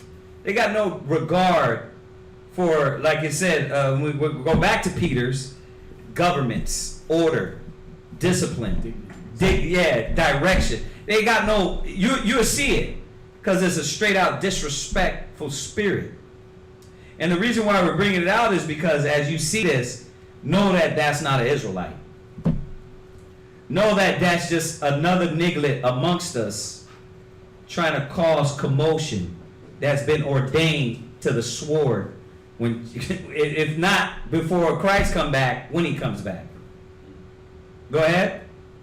Unthankful. They're what? Unthankful. Really, when you look at it, they're unthankful. Because like you said, you just got from shooting people in the mouth off the street. You lived through that. You didn't make it to jail. You were selling crack. The Most High pulled you in the truth. You just got off of the pole. You just got off of the stripper mentality. He pulls you in, but now you want to speak against you coming out of the lust of the flesh. Because that's what it's pulling. It's pulling you out of the flesh. It's pulling you away from that. Because I still have yet heard any brother say, listen, I go sell that dime bag on that corner. You know what I mean? We got to get this paper to pay the school rent. Hey sis, you ain't twerking. You ain't twerking strong enough. Let me see that back. Yeah, you're not hearing that. What you're hearing is put off the deeds of the flesh, and that's when the war is happening. Like, what are you talking about? Why I gotta stop this? Why? What do you mean? I can talk. I'm free. Right? Yeah, but you're being an impudent, loud, clamorous, disrespectful harlot instead of a righteous woman. You see that? You see how it shouldn't be an argument, right? Because we're not telling you go do the things of the flesh. But you're what? Unthankful. They're what? Unthankful. Not to us. You're not showing the Most High thanks. Damn, thank you, Yahweh, because I was on this path and the Most High, I was down this road of destruction, the water. Hey, it's like you falling in the street and then we just looking at you. You would rather want that than we say, brother, come on, get the hell out of the street. Well, you're yelling at me, bro. What do you want me? AI, the car's coming. The car's coming, bro. You would get mad at me because you would say, like, what the hell, why you didn't tell me? Well, because I knew you were sensitive, Ak, and I didn't want to yell at you. And then make sure your feelings were good while you were getting hit by the car. It's so funny, but it's so illogical and stupid that that's how people think. They think that way, like, well, because he's telling me hard in a hard manner, that's the pride, that's the flesh in you bucking up, because you'd rather be this type of person. But we're trying to look out for your spirit and save you from what the hell the Most High is finna do to the world. You know what I mean? Go ahead. Unholy. They're what? Unholy. See, and you got to watch that, because this is a spirit of an unpure spirit. Most High, the scriptures say, wisdom will not enter a malicious and an unholy spirit. The Most High, that's why you get individuals fighting, because I want you to remember the first scripture. They are ordained to death. The Most High just giving you a chance. He's giving you mercy. That's why our job, and we always say it over and over again, don't take it personal. You can't take, like we were talking earlier, the people that you give the wisdom to. You can't take it personal. It's not personal. It's between them and the Most High. You see that? Our job is to keep warning you and telling you, like a brother would, like a parent would. Hey, bro, don't do that. That's not the way. That's not the right way. And the Most High deals with that. Our job is to show the mercy. Christ is going to judge. The Most High is going to judge. And that's what we fear, right? Yeah. That's what the whole thing, it says, woe be he that falls into the hands of the Lord. So we try to warn you. This spirit, it's in the last days, and it's going to creep in here. It's going to creep in brothers and sisters. Go ahead. without natural affection. Yeah, they don't really have no natural love, because if they had the natural love, when they subvert houses and cause confusion over here and are busybodies and are murmurers, they will know that's causing more confusion. That's why we keep telling you, when you get these young sisters that always want to be in everybody's business, cut them off. We don't see everything. We don't know everything. You understand? So we don't know what's going on behind your back, behind everybody's back. You understand? But when we hear about it, we do say, this sister is not to be talking to this sisters. Why? Because you got sisters that are ordained just to destroy households. You see that? Brothers too, brothers. Brothers too. Brothers too. Oh, we had it came through at a time. At first it was brothers. Right. Now it's sisters. You got that little crispy demon that wants to come in and subvert households. Destroy. Why? Because you're a busybody, you're a murmurer, you're selfish, you're lustful.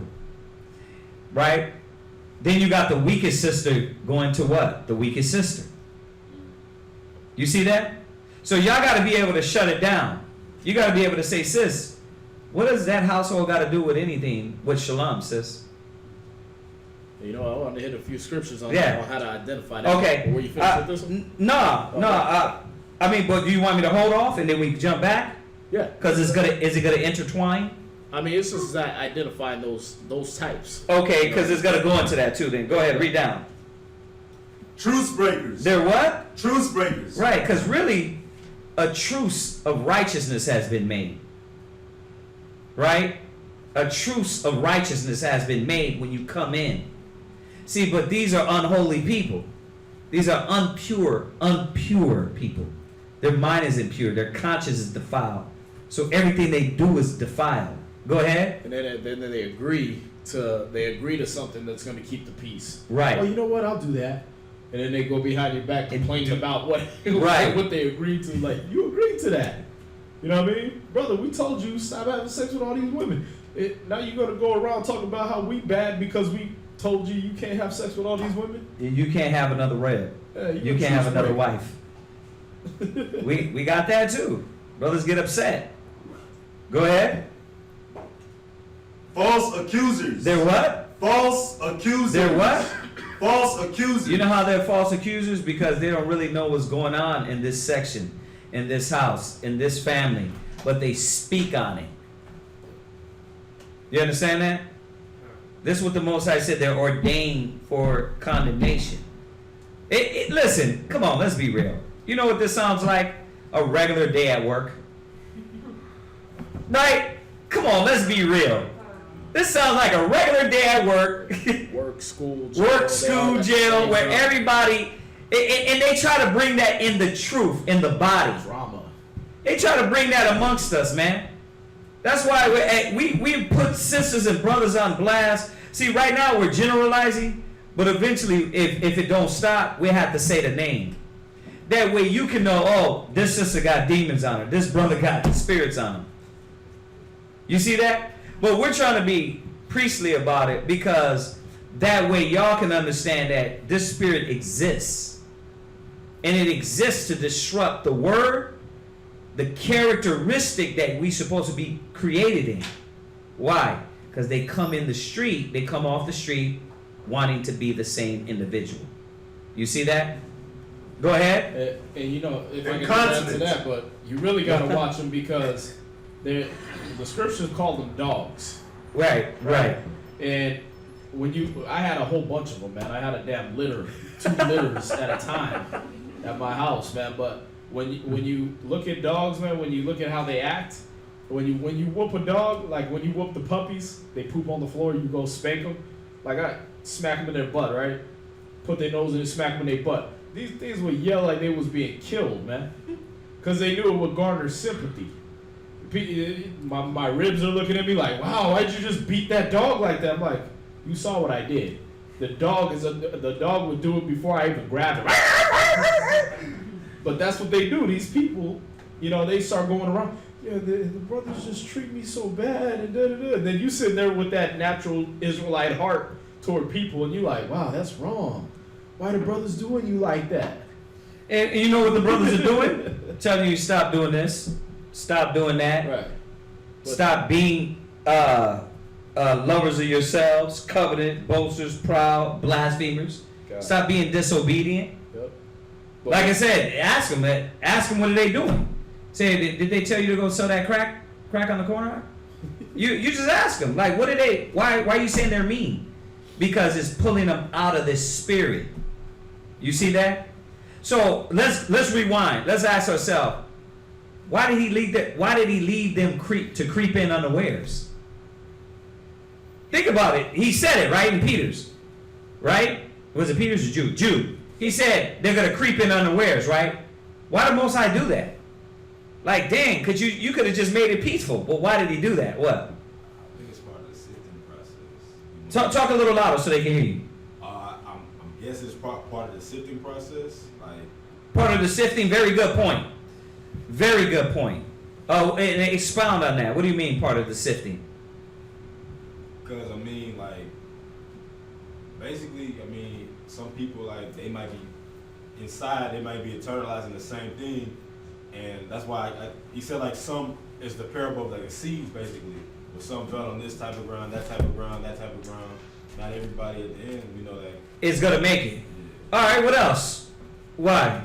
I was thinking because people, we tend to trust too much, and the Lord lets us see the spirits that these people have, warning us this is how not to be. There you go.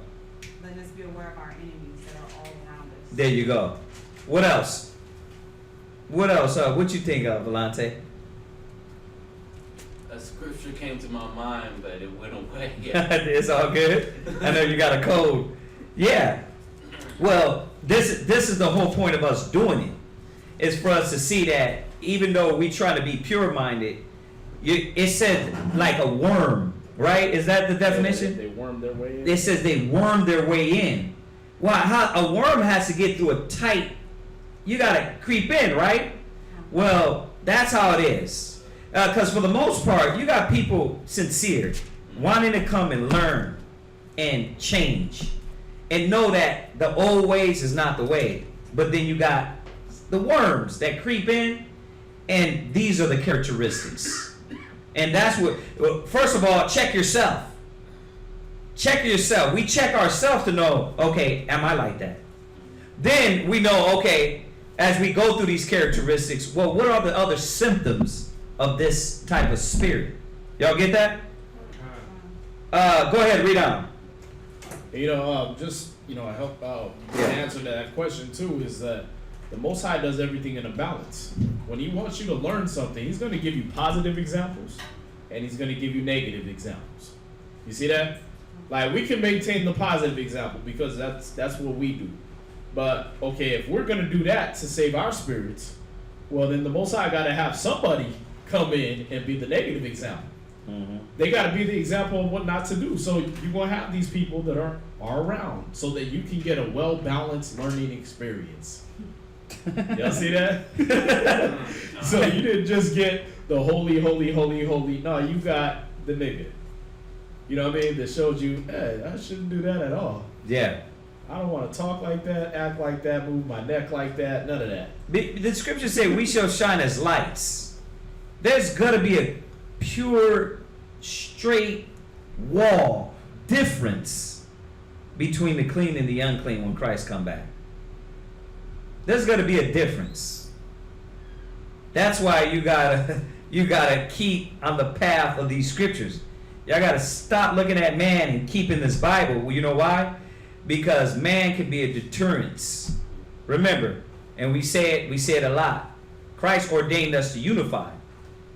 Right? He said, gather yourselves together, O nation not desired.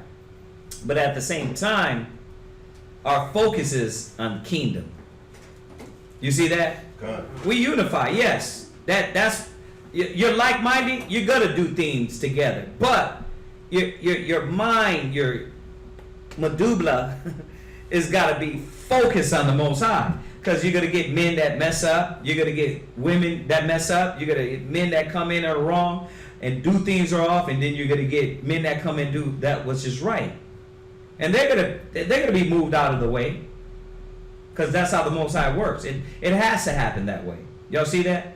So it's very important to know that it's not strange. Yeah. It's gonna happen. It's 1 Corinthians 11:19. Yeah. He said, 1 Corinthians 11:19 says, for there must be also heresies among you. That means people that are going to be contrary to the doctrine, like to the point where they want to fight. You know what I mean? To the point where they want to just argue for hours and hours. You know what I mean? There got to be those among you. Why? That they which are approved may be made manifest among you. Mm-hmm. See that? Because like when you see us, you know, the other day in class we had a couple of heresies going on. You know what I mean? You know what I mean? And the people were able to see, okay, that's the person I look to see how to have an argument without flying out the handle, without jumping off an axe handle, smashing somebody in the face. You know what I mean? This is how you have a conversation with people that are kind of unruly. Or this is how you have patience. Mm-hmm. This is how you exercise those things. Yeah. You see that? That showed the approved among us. Right. You see that? So you're gonna have that well-balanced learning experience. Mm-hmm. Like I said, like the scriptures say. Yeah, very good. Very good example. Very good example. Can we go back and then I'll let you jump right back. We're gonna go at the same point anyway. Just finishing this up. Go ahead. Fierce. What? They're what? Fierce. They're what? Fierce. Yeah, these cats is not. They don't care. They're fierce. They're raw. They don't care how they look. They don't care. They know it's against the characteristic of how a man should be or how a woman should be. They're gonna prove that I'm a fierce beast and I'm gonna be this way. You gotta watch out for that, because there's a humility, there's a kindness, there's a compassion that has to come from it, right? That's why when we go to Philippians, we were both quoting it. It says, "Beware of dogs." Go ahead. Despisers of those that are good. See, and that's the whole point. They're really despisers of those that are good. Because the more they see the positive example, the more they see that character of a good example, a brother working to righteousness, a sister working to the will of the Most High, it's in them to hate that. Just like they hate you out there in the world. They hate you, man. They're like, why are you so damn happy? Like, who you think you better than everybody? You know what I mean? Or what you? Because how you deal with things, how you function around people. You're not breaking down mentally. You're not psychotic. You're not talking and spreading rumors. They're looking at you. They're like, wow, this person got a whole standard, and they're like, this is something I don't like about him. Like, what's wrong with you? I'm different. That's what's wrong. See, that same spirit tries to creep in. Go ahead. Verse 4. Traitors. They're what? Traitors. Not to us, to the cross. You're not a traitor to us. You know what I mean? That's how you have to look at it. Because you don't take it personal. They're traitors to the cross. Go ahead. Heady. They're what? Heady. They're what? Heady. Yeah, they're puffed up. A lot of these cats are puffed up, and they think, they still don't realize you were nothing in the world. Right. You was bringing out earlier, you were nothing in the world. What are you heady about? What are you puffed up about? What are you taking pride in? Oh, your degree? Oh, your job? Oh, your Bentley, your Beamer, your Mercedes? You're taking pride in that? That's garbage. It's going to break down next week. Then what? So they get heady. That's the spirit that we have to deal with. Go ahead. High-minded. There you go. It re-edifies. It points it out again. Go ahead. Lovers of pleasures. This is the point I wanted to get to. They're lovers of what? Pleasures. They're lovers of what? Pleasures. What type of individuals are these? Lovers of pleasures. Why are we even bringing this up as a discussion? Lovers of pleasures. Because they're lovers of pleasures. It's an argument, it's a battle, it's a fight when we're pulling you and restraining you from the flesh. But if we was talking about getting high, rolling the blunts, running around getting hoes, then you'd be right in on it. It won't be no argument. You know what I mean? And we use the analogy all the time. Like, remember when you were in the world and you stood out to 4 or 5 in the morning, high as hell, drunk as hell, wake up next day at 7 and 8 and go to work. But when you come in the truth and the same requirement is required of giving yourself, then it's what? This is strange. You guys want too much. This class is going kind of long. Yeah, it's like, you did this with, nobody had to sit down with you and say, listen, brother, we're going to go to the book of the devil, 4 verse 5. Like it says, smoke weed, get high. I don't know if I could do that. You was like, nigga, roll that up. Nobody had to convince you. Yep. Right? Well, you have to be convinced now because you're more lovers of the pleasures. You see that? So let's get this right. The war is created because you're lust of the flesh. Read on. Lovers of pleasures more than lovers of God. Right. That's it. Yeah. Go ahead. You can. You can go ahead. No, that's pinpoint right there. Is that you see this? Right. They love things that please them more than they love the things that please the Most High. You know what I mean? First 5. We gotta hit 5. Yeah. We gotta hit 5. Go ahead. Verse 5. Uh-huh. Having a form of godliness. They got the headpiece. Shalom. Yahweh Shem Shai Barakatha. You know what I mean? They got a form of godliness. And the thing is that why we have to go through these scriptures, because a lot of our people, you want it. You have a zeal, but not according to knowledge. You're thinking it's going to be church when you come in here. We're going to let you creep around and we're going to let that happen. No, we're going to put your ass on blast so you can leave. So you can leave, because that's not Paul, Peter, go through what these churches were dealing with in the Bible. They were dealing with this. And he had to be like, listen, these cats got to be put the hell out. You know what I mean? But we go through the stages. We warn you with the scriptures. Then we go to you. Then we warn you. You know what I mean? Before we say, listen, you get yourself together, because what you want to do is cause confusion. Your whole mission here is to battle, to fight, to argue, to like what you came here for. You know what I mean? What's your point? Oh, well, you came here to debate everything? That's like a brother, like on the Facebook. That's Facebook. Right when you go on Facebook, you know it's about what?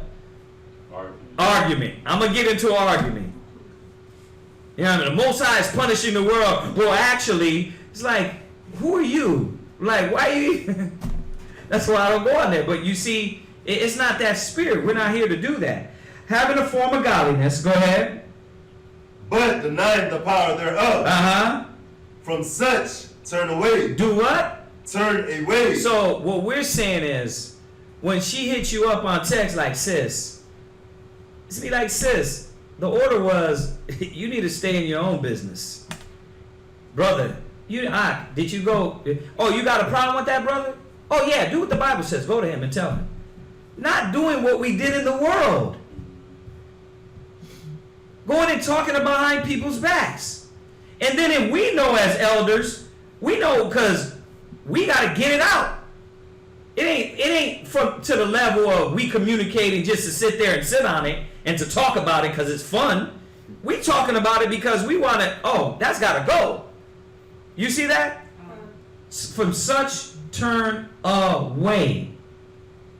You see that? Right when they start talking about somebody's household. Why would they, well, sister, what's on your mind? A lot of things. Well, the reason why, and him, and we make love only in the shower, and I've been trying to, like, what does that got to do with Christ?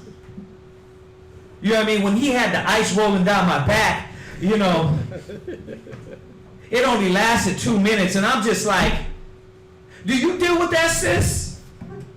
Oh no, sis, my husband, his back is strong. Like, what the hell does that got to do with the scriptures? Nothing. But you, what? Nah, it just right in scripture. Ecclesiastes it say you're not supposed to meddle too much in people's affairs. It says meddle not in other people's affairs, right? But see, everybody don't get that. Everybody think, oh, she needs a sister to talk to. She's venting. No, don't vent that bull. You know what I mean? Don't vent. You want to vent, go to the priest and vent. Because you know why? if because you're the only two sisters here right now, but if she came to you and said, sis, hey, you know what, me and my husband, I have a problem. Well, what's the first thing that's supposed to be said? What? I should have talked to my husband. You should have what? Talk to your husband. Why are you telling me? Because she's telling you because she wants to subvert and cause confusion. From such turn away. You understand that? And we're going to get deeper in it, but we're giving you just a little bit. You got to be like, sis, just know, don't condemn them. They're cry, don't throw stones at them. Know where they stand. Oh, this is a young sister. She doesn't really understand that Jesus Christ don't like this. Sis, you need to go to your husband. You see that? And if everybody shut that down, then there would be more dealings with the issues, really. Y'all see that? Go ahead. Verse 6.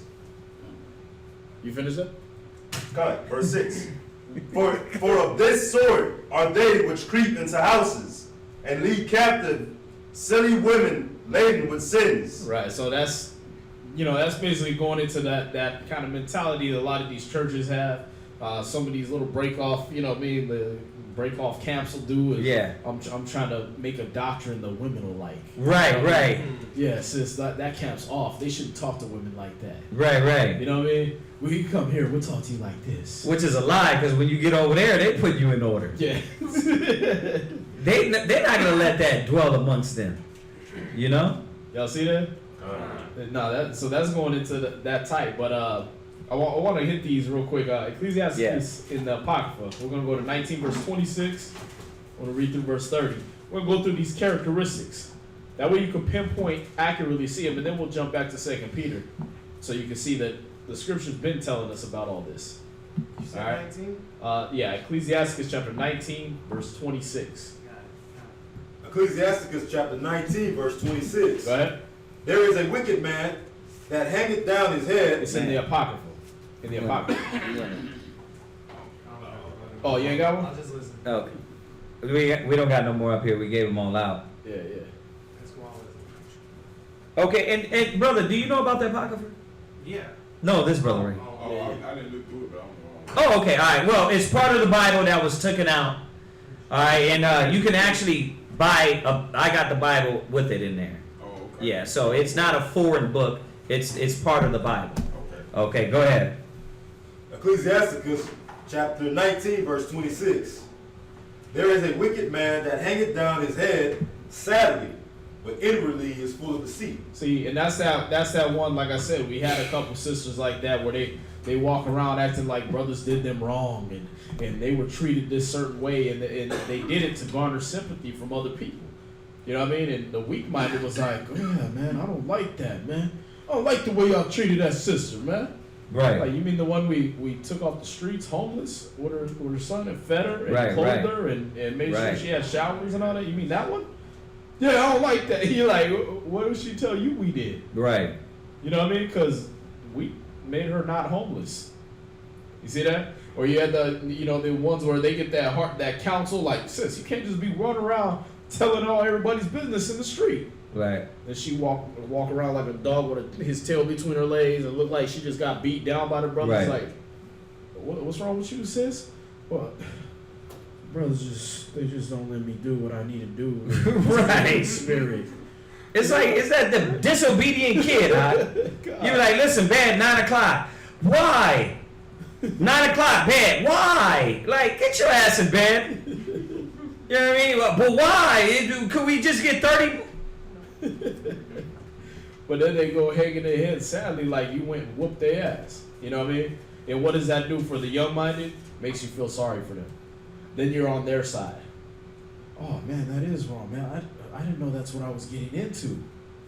You'll see that? And as we go back to 2 Peter and start reading that out of the annotated and this complete Jewish, you'll see the mentality. You'll see Right. exactly the goal of this mentality that's trying to get you to feel sorry for them. Right, right.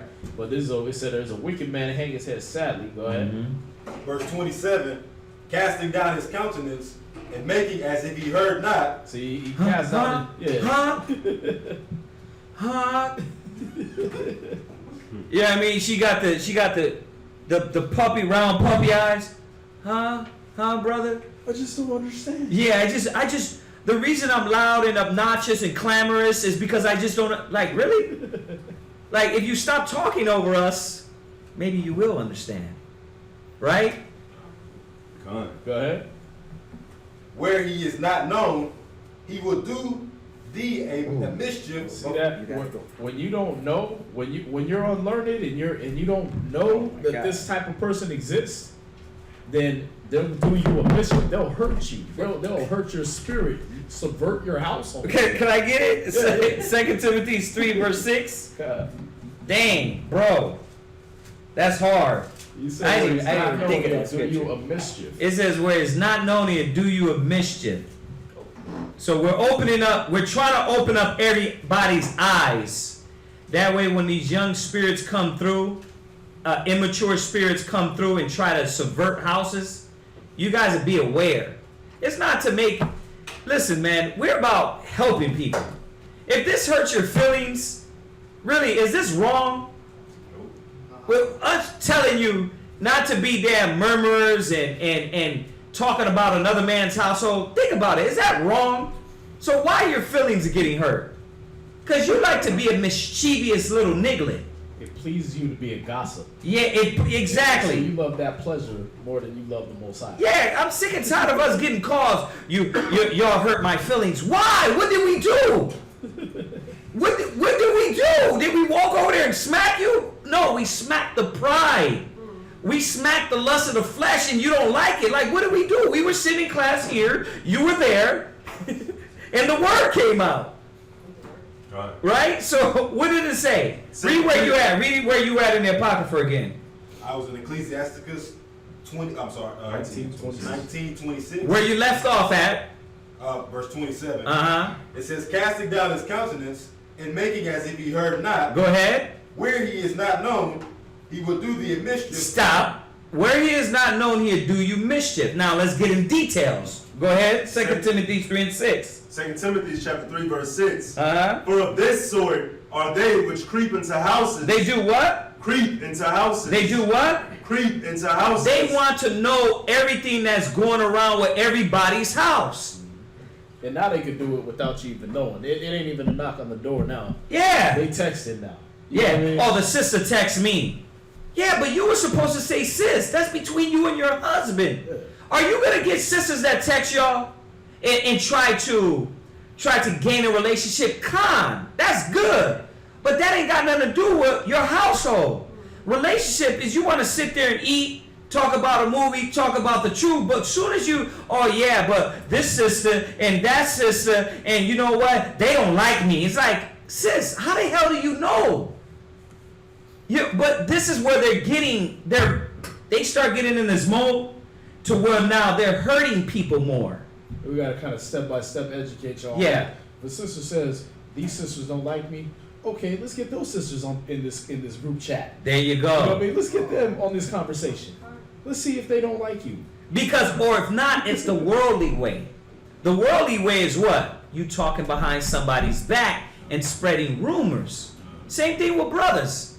You know what I mean? Like, their brother don't like me. I would be like, brother, where'd you get that from? Well, let's get him. I'll get him on the line. I'll get him on the line right there. Be like, this brother said you don't like him. What's up? Why? Because there's not going to be no secretive. There's not going to be, you tell me and then I wait 3 months and then be like, yeah, brother, he said you didn't like him. No. What we're going to be able to do is get it out there because God dwells where? In the light. He dwells in light, not in darkness. Let's get it out there. You see that? Oh, Go ahead. No, we didn't even read it yet. Go ahead. And lead captive silly women. They lead captive who? Silly women. Because really, who is this going to affect? A silly woman. Right, because you're going to cleave to who you like. One silly sister will start talking to another silly sister, and then now you got a combination of idiots that is, and then destroying the good example. Now it's a clique, a gang. Like I said, you got it at work. You got it in schools. You're not going to bring that shit up in here, man. You're not going to bring that up in here. We're not going to let it be up in here. You understand that? That's why we're going to keep putting it on blast till you leave the camp or get it right. You see that? And that word silly, having or showing a lack of common sense or judgment, absurd and foolish. There you go. And it says a foolish person. So, there's another one. Oh, there it is. Weak in intellect. Right, there you go. Right. Exhibiting or indicative of a lack of common sense or sound judgment. Right. So I don't care if y'all knew. I don't care if you knew. If the sister, if she's talking about her husband, say, sis, one thing I do know is that we shouldn't be talking about your household. Or, but my husband, this. So what? That's between you and him. Why are you telling me? Sounds like you want me to spread some rumors. Put them on blast. You see that? Go ahead. Do like the angels did, man. The angels come to the man that was bound down to him. Hey, I myself am a servant like you. Right. Do them like that. Like, hey, whoa, sis, I'm a student just like you. Yeah. Let me go talk to the teachers. Yeah. That's it. That sounds heavy. Is that wicked? Is that wrong? That's what I'm saying. This is not. You're not gonna make us feel bad because we don't want niggas amongst us causing confusion and terrorizing the new sisters. Leave, man. Go to church. You can do that. Every church is with that. Oh, Sister Mary, her hair. You see how her hair? You see how she looked at me? You see this like. That's not what this is about. You're disrupting the people's minds that really care and want to do the will of the Most High. You understand that? Those are the teachers y'all hated in school too, man. The ones that they could be writing on the chalkboard and they hear the paper getting passed behind their back. Hey, bring that paper up. Damn. You know what I mean? He don't let me do nothing I want to do. Yeah. You know what I mean? Those are the teachers you hated then. Why? Because he didn't want you disrupting what he was teaching. Mm-hmm. And you're going to get that same thing in here. This is a school. This ain't church. You can pass notes in church. You ain't going to disrupt nothing. That music playing too loud. You know what I mean? You can do that in church. But here, this is a school. So you're going to get told, hey, you disrupting class. Paul wrote a whole letter about it. Yeah. Keep order. Let the women learn in silence and subjection. Men, if another man's talking, don't interrupt him in the midst of his speech. He kept order. You understand? Okay. So that's done in the Bible. It's done in school. And now you come in here and you don't understand why we do that. You don't walk around like a whipped puppy because we telling you, hey, keep order. Right. The beautiful thing is not the older sisters because they can't get to the older sisters. So they link up with the new sisters that are in that silly ass mind state. You see that? Because they know I can't do it with these sisters because they're going to check me. They're going to say, sis, that ain't got nothing to do with what we're doing here. You're sewing. Stick to the damn sewing. You see that? Go ahead, read on. Led away with diverse lusts. What does it all keep coming back down to? Their desires, their lusts. You see that? The problem comes in when they're constantly being told, pull away from the flesh. Pull away from your desires. That's when people always got something to say. Because like I said, if it was the carnal things, we would be with it. Go ahead. Ever learning and never able to come to the knowledge of the truth. You've been sitting here how long and you don't get this? Like, this is like elementary. Rumors and talking behind people back. You know what I mean? You learned that in elementary. But see, this is what we're dealing with to where we got to keep reminding people. That's why you're called the children of Israel. Because amongst you is a lot of damn children. Child-minded people. You see that? Go from there. Go to Titus 1 and 10. Are we ready for that yet? Or you want me to hold that? What's that? For many unruly? Yeah, I mean, it's going to go along. Okay, all right. Just like, yeah, we're going to jump back to Ecclesiasticus. I wanted to add that in here. Why? Because when it says that they hang down their head, but behind there, go ahead and do mischievous things. Because this is what you got. You got this sister texting this sister. This sister, well, my husband is doing this. My husband is doing that. You see that? Oh, and then she's the one that every new sister in class, she's what? Hey, sis, can I get your number? Yeah, we can chat. We can sit down and have coffee And then when she's sitting down having coffee, yeah, whew, man, me and my husband, it's like, or yeah, this sister, like, what the hell does this got to do with coffee? What it got to do with the spirit? But it's going to tell you, read that, Titus 1:10. Titus chapter 1 verse 10. For there are many unruly and vain talkers. They're what? For there are many unruly and vain talkers. Back to what it said in Jude. They're unruly, man. They're unruly. When it comes to order, that's what it's about. You get a lot of these women, a lot of these brothers that come in here, and they don't want order. They want to keep running with the chaos that they came from in the world. So when you come in a structure of order, discipline, righteousness, then it's pulling them from their lusts. That's where the battle is. Unruly. I will not be ruled. Simple as that. I don't want to be governed. I don't want to be. It's gonna go into that when we get back to when we finally get back to Peter. But right, yeah, they're unruly. I don't want to be ruled. I don't want to be told that I gotta be controlled. I gotta have. I can't do things my way. I gotta do it this person's way, which is the Most High's way. Y'all see that? Go ahead. Go ahead. Titus 1:10. Go ahead. Deceivers, especially they of the circumcision. It says, read it from the top. Read it again. Yes, sir.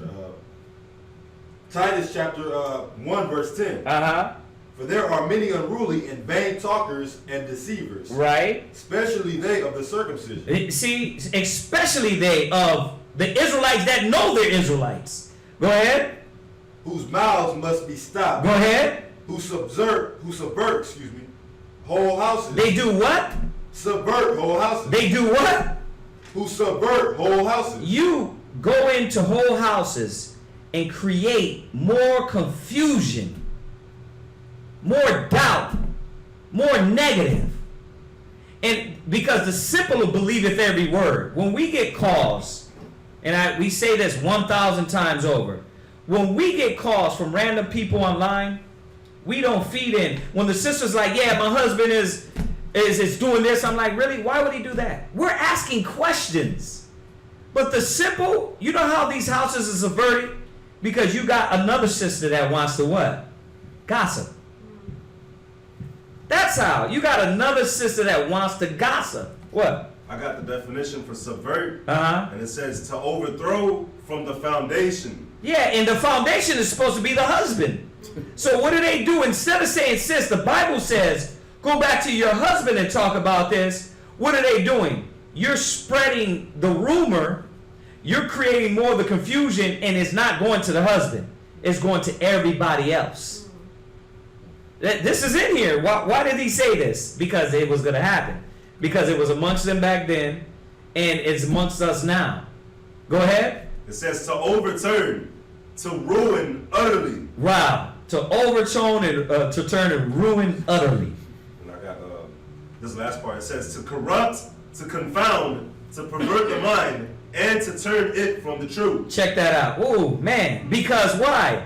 What does the Bible say? If you got a problem with a brother, do what? You go to that brother. You go to that sister. Why are they solving the solution that way? Why? Because this is about subverting houses. It's about destroying households. Back to first, not going there, but not yet. What is that? First Peter's? 2 Peter. No, with Jude. No, it was 2 Peter's, right? Yeah, 2:10. 2 Peter's, going back to that. You see that? Go ahead. No, don't go there. Finish this and then he's going to jump back. Right. We're going to make our way back there. Subverting houses, whole houses. Go ahead. Teaching things which they ought not. Yeah, you teaching things you ought not. You talking about things you don't even know how to talk, what to talk about. You going, it trips me out, man. You got sisters going to the most dumbest sisters, man. You're sharing your relationship stories with the most idiotic sister. And I'm sorry I have to put it that way. It's like you could have shared it with somebody that was going to tell you the right thing, but you make sure you go to the most youngest dumb sister. It's like, dude, read. Hey, you know what? I gotta put Go this ahead. in right with that. Yeah. Where we at? This is Ecclesiastes 21 and 25. All right. I know we jumping, but they're leaking in. They're leaking in here. This goes with that. This Where goes is with it? that exact point. So where you're at in Timothy, right? We're in Titus. On Titus, read that part again. Yeah. Whose mouths must be stopped, who subverts, that's like it, whole houses, teaching things which they ought not. Teaching things which they ought not. Read Ecclesiastes 21:25. Ecclesiasticus 21, verse 25. The lips of talkers will be telling such things as pertain not unto them. See that? Talkers, they just like to talk. They even talk about things that don't even pertain to them. That don't even have nothing to do with our conversation. You know what I mean? It's just, why are you even bringing that up? Nobody was talking about sex with your husband. We was talking about this, and you just decided to blurt that out. Or not sex. It could be an argument you would have to him. It could be the logic of why your husband do certain things a certain way. Right. But you're talking to somebody that's not going to tell you about faith and say, sis, the scriptures say your man is the head of the house. So have faith that the Most High is going to take. They're not going to take you there. They're going to take you to like, yeah, really, I'm going to be your ear. Right. That's no such thing in the truth. There's no such thing as just being an ear. There's no such thing. You got to give them wisdom. Because what does they say? Silent. How does it go? Silent is being silent is consent. Yeah. Is that the way to say it? Silence is consent. Silence is consent. Well, If you're downloading, well, go ahead. No, like the scripture said, there's one who through bashfulness destroyed their own soul. Right. Yeah. You're silent, but this sister don't need silence. She need to be told. First of all, sis, this is a problem with you and your household. Go to your husband. Well, I dealt with my husband. Well, then go to the priest. That way you don't get to you telling me, and I could be, sis, for all you know, I could be another sister like yourself. And then go tell somebody else. You see that? This is how that spirit's going to stop. Go ahead. Yeah, read on. This is Ecclesiasticus chapter 21, verse 25. It says, the lips of talkers will be telling such things as pertain not unto them, Right. but the words of such as have understanding are weighed in the balance. So now it said the words of those that have understanding are That's weighed in hard. the balance. They think before they talk, right? Ooh. The things that they speak have to do with wisdom. They're talking on things that are measured out first, right? So if a person isn't speaking on things that are measured out, if they're speaking on things that don't pertain to them, are they a person of understanding? No, that's why it gave you that opposite. It showed you that's just a talker. Damn. The person that has understanding to keep their damn mouth shut about things that don't have nothing to do with them. Ooh. You had your hand up? I just remind me of the scripture in Job. I think it said a just man tried the words like meats. So Right. sometimes when people even telling me stuff, I'm like, okay, I don't want to hear that. Like, Right. Right. Read on, and then jump to 28. Read 26 and then read 28. Verse 26. The heart of fools is in their mouth. See that? The mind of a fool's in their mouth, man. It goes from, like they say, you go from here to here, no filter. It go brain to mouth. You know what I mean? Sometimes it don't even process through the brain. It just Right. come out your mouth, man. That's why I said the heart of fools is in their mouth. They just stay right here. They just blip. Y'all see that? Go ahead. But the mouth of the wise is in their heart. See that? The mouth of the wise is up here. They think here first before they talk. You see that? Go ahead. Verse 28. Verse 28. A whisperer defileth his own soul. They do what? A whisperer defileth his own soul. See that? And that's what that text messages is, man. If y'all haven't translated that yet, this is that whispering. You know what I mean? How does your man know you was cheating on him in the world? He was.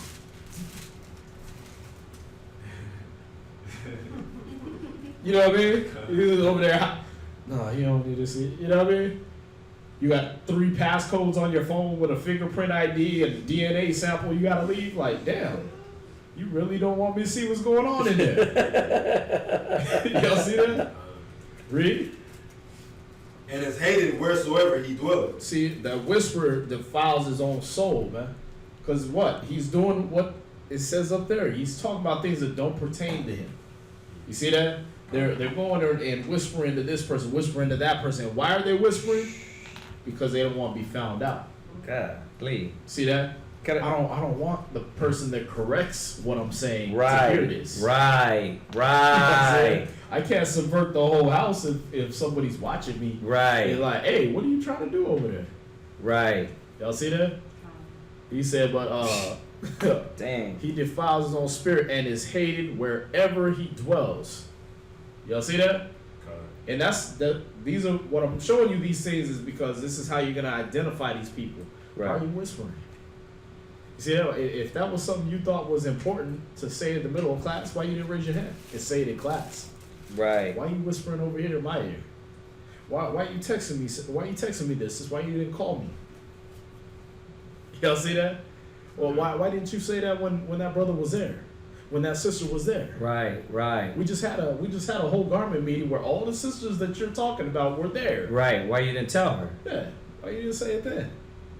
Why are you whispering? That's why we gotta watch, man. This worldly mind tries to creep in unawares. We gotta be able to be conscious of it and know that that's not the spirit, because it'll creep in and it'll destroy the people. See, if we don't put this on blast, the new people be thinking we're cool with it. That we're down with that. Yeah. We're not down with that. It's when we find out, we got to get the individuals and blaze that out of the camp, of the body. Y'all see that? So we got to make a stand and be able to show y'all, listen, there's a lot of new people that's coming to class. They don't want to hear that madness. They don't want nothing to do with that. But once again, it's coming from new people. So we got to correct the new people to say, okay, leave that. That's not of the Most High. So that's going to be the case too. A lot of people don't know that that's not good. You know what I mean? They live by this, that's snitching mode. That's snitching. What the hell who the hell thinks that? You're an idiot. I'm going to be a snitch because I don't want to go tell the elder. Like, dude, there's no such thing as a snitch. The scripture says if you see your brother do a sin unto death, you're supposed to warn him. I got to read that. Hold on, I got one right with you though. No, I gotta go back. Hold on. Ecclesiastes 28:13. Just write what the one you just put. And then we'll go to that and then we'll jump back to Titus. This goes with what you just said though. That's what I'm saying. Okay, go ahead. Go ahead. Read it quick. It's in verse 22 of chapter 20. There is that destroyeth his own soul through bashfulness, and by accepting of persons overthroweth himself. Right. So you sitting there like, I don't want to tell on her. I don't want to get her in trouble. Well, no. You can't be accepting a person against the scriptures, against your own soul. Mm-hmm. Y'all see that? Because you can destroy yourself and that person. Y'all see that? Yeah. Where was that at? That was 20 verse 22. Ecclesiastes 20:22. Jump to Ecclesiastes 28:13. Then we'll jump back to Titus. Then we'll jump back to jump back. The jump back. Go ahead. Ecclesiastes chapter 28 verse 13. Right. Curse the whisperer. Right. And double tongue. Read. For such have destroyed many that were at peace. Right. So when it says in Titus, go back to Titus. Titus chapter 1 verse 10. Where we left off. Verse 11.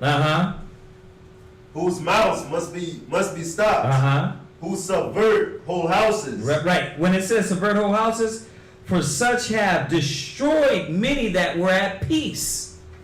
You're destroying houses. If you're a peacemaker, if you're about the treaties, you're about unity and brotherhood, then you wouldn't be doing this. You wouldn't be whispering. You wouldn't be talking about this household or that household and what they do and what movies they go to and what they eat and how come my man doesn't do that. You wouldn't be, if you're about unity, love, getting families together, right? Go ahead. Read on in Titus. Verse 12. Verse 11 actually. Slide. Right. Teaching things which they ought not. For filthy lucre's sake. Right. Okay. That goes in the them doing it for the wrong purpose. That goes into the churches more. Go ahead. Where we jumping back?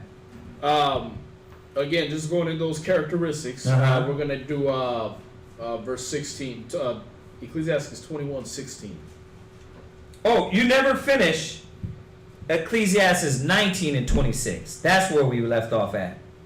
See, I jumped I jumped. 2 Timothy's and Titus, when you said a wicked man hangeth down his head. Yeah, we're going. We Yeah, didn't finish that. Right. Yeah. Yeah. Go back to there. I'm sorry. You want to start back from the top? Yeah, start at 26. Ecclesiastes We're gonna read 19, through verse 30. 26. Go ahead. There is a wicked man that hangeth down his head, sadly, but inwardly he is full of deceit. Go ahead. Casting down his countenance, making as if he heard not, where he is not known, he will do thee a mischief Right. before So where you don't know these scriptures, where you don't know how to identify this person, that's where they're going to do the most mischief because you didn't see him coming. You see that? That's where. Oh damn. Yeah, I can't believe your husband does that. Right. Those brothers teach him he could do like that? You know what I mean? That's where the whole house will get subverted because you didn't see that person coming. Y'all see that? So we got to identify these people and every action they do, and that's what Ecclesiasticus is going to do. That's what these scriptures we go into, Timothy's and Peter and all that, that's what they're going to do is help you identify these type of people. And it's really good for y'all being new because y'all going to be the one more susceptible to this. We're not. You know what I mean? That's why they don't come to us. They don't come up, yeah, did you know Kazaki be doing this and this and that? Like, I've been living with the brother for 15 years and working right alongside him, so no, he doesn't do that. Right. That's why they don't come do that with us. You understand? Go ahead. It said where he is not known, he will do you a mischief. Go ahead. where he is not known, he will do thee a mischief before thou be aware. Right, before you even know what's happening, you done lost everything. Read. Verse 28. And if for want of power he be hindered from sinning. See, if for want of power he be hindered from sinning, if they don't have the power to keep saying what they're saying because there's a brother over there, an elder, hey, what are you doing? Why are you talking to that sister? Hey, get out of that brother's face like that. If for want of power they be hindered from sinning, go ahead. Yet when he findeth opportunity, he will do evil. Right, like you got, brother, stop talking to the sisters that's brand new and trying to find out if they married or not. Right. And as soon as we turn our back and we look around, we look again, and the brother's talking to another sister, trying to get with her. Like, come on, man. The scriptures are showing what type of person and individual you have to watch out for now, because where they're not known, where they'll do you a mischief. If there's not somebody in authority over them, if there's not somebody to be like, hey, no, shut up, stop, right? They're going to keep doing what they're doing because they just looking for a place where they can get away with it. They're looking for that listening ear. Yeah. You know what I mean? Oh, I thought I was doing good just by, just being a comfort, a shoulder to cry on for them. Yeah, but now you want to leave the truth because you didn't even double check the facts. You didn't check the things that were coming out of her mouth while she was all emotional. Right. You know what I mean? You could have just asked. We would have told you, yeah, she just crying because she got checked. Yeah. Because we didn't let that BS fly. You really think we didn't feed her, clothe her, not give her a place to stay? You think we just kicked her back out in the street? Mm-hmm. What was the point of that? Why would we bring her in? Y'all see that? Well, you gotta think. You gotta ask us, and then consider what type of people we are that we're not gonna do those things. Right. See that? We ain't charging none of y'all to learn the truth. We ain't charging mission at the door. You know what I mean? That should be the first thing to process through somebody's head when you hear that. But if they're not known and there's nobody to check this type of person, they'll do you all kind of mischief, man. Read on. Verse 29. A man may be known by his look. You'll know this type of person by their look. They're the first sister to take her head wrap it off and sigh at the end of class. Like, oh God, thank God, I got it off of me. Like, wow, dude, it's made out of satin. It's not 100 pounds. Like, what's the problem? I just couldn't wait to get wicked again. I can't wait to get back in my high heels and my hooker outfit. You know what I mean? It's like, damn, sis, you already undoing your bra strap? Can you at least get in your car first? Y'all see that? They're the first ones that like, I can't be under this burden of getting told to fix myself. Mm-hmm. Go ahead. And one that hath understanding. So he said you'll know them how? A man may be known by his look. You'll know by their look, by how they look, how the looks they're making on their face. It'll go into it, read. And one that hath understanding by his countenance. Right, and a person that has understanding, you'll know them by their countenance, right? In the world, you knew a stupid person, what? They call them mouth breathers, right? They're just slack-jawed. Huh? You know what I mean? Like, who sits like that? Who acts like that? Who puts their face like that? Just... like, Right. Close your mouth, man, for somebody for a fly come in, you know? Read. When thou meetest them. Right, so the personal understanding, you'll know them by their face the same way. And when you meet them, go ahead. Verse 30. A man's attire and excessive laughter and gait show what he is. Your attire, your clothing, right? That sister's clothing. Is she trying to dress appropriate to the school, or is she trying to dress as much as she can as she did in the world? You know what I mean? Without getting told something. You know what I mean? Like, yeah, I'm wearing a dress all the way to the floor, but it's the tightest dress I could find, where you could see the prints on the panty liner. You know what I mean? You could see the tag words on the tag. You know what I mean? Like, damn. Yeah, it goes down to the floor, sis, but we could see your whole anatomy in it. Y'all see that? Yeah, bro. Yeah, you did good. You grew your beard out and everything, but you still doing your edge ups and you still wearing skinny jeans to class. Like, you still trying to just push the envelope to see what part of the world you can drag in here. It ain't gonna work. Look around, see how brothers are dressed, dress like that. Look around, see how sisters are dressed, dress like that. But why are you still trying to drag what you got in the world into here?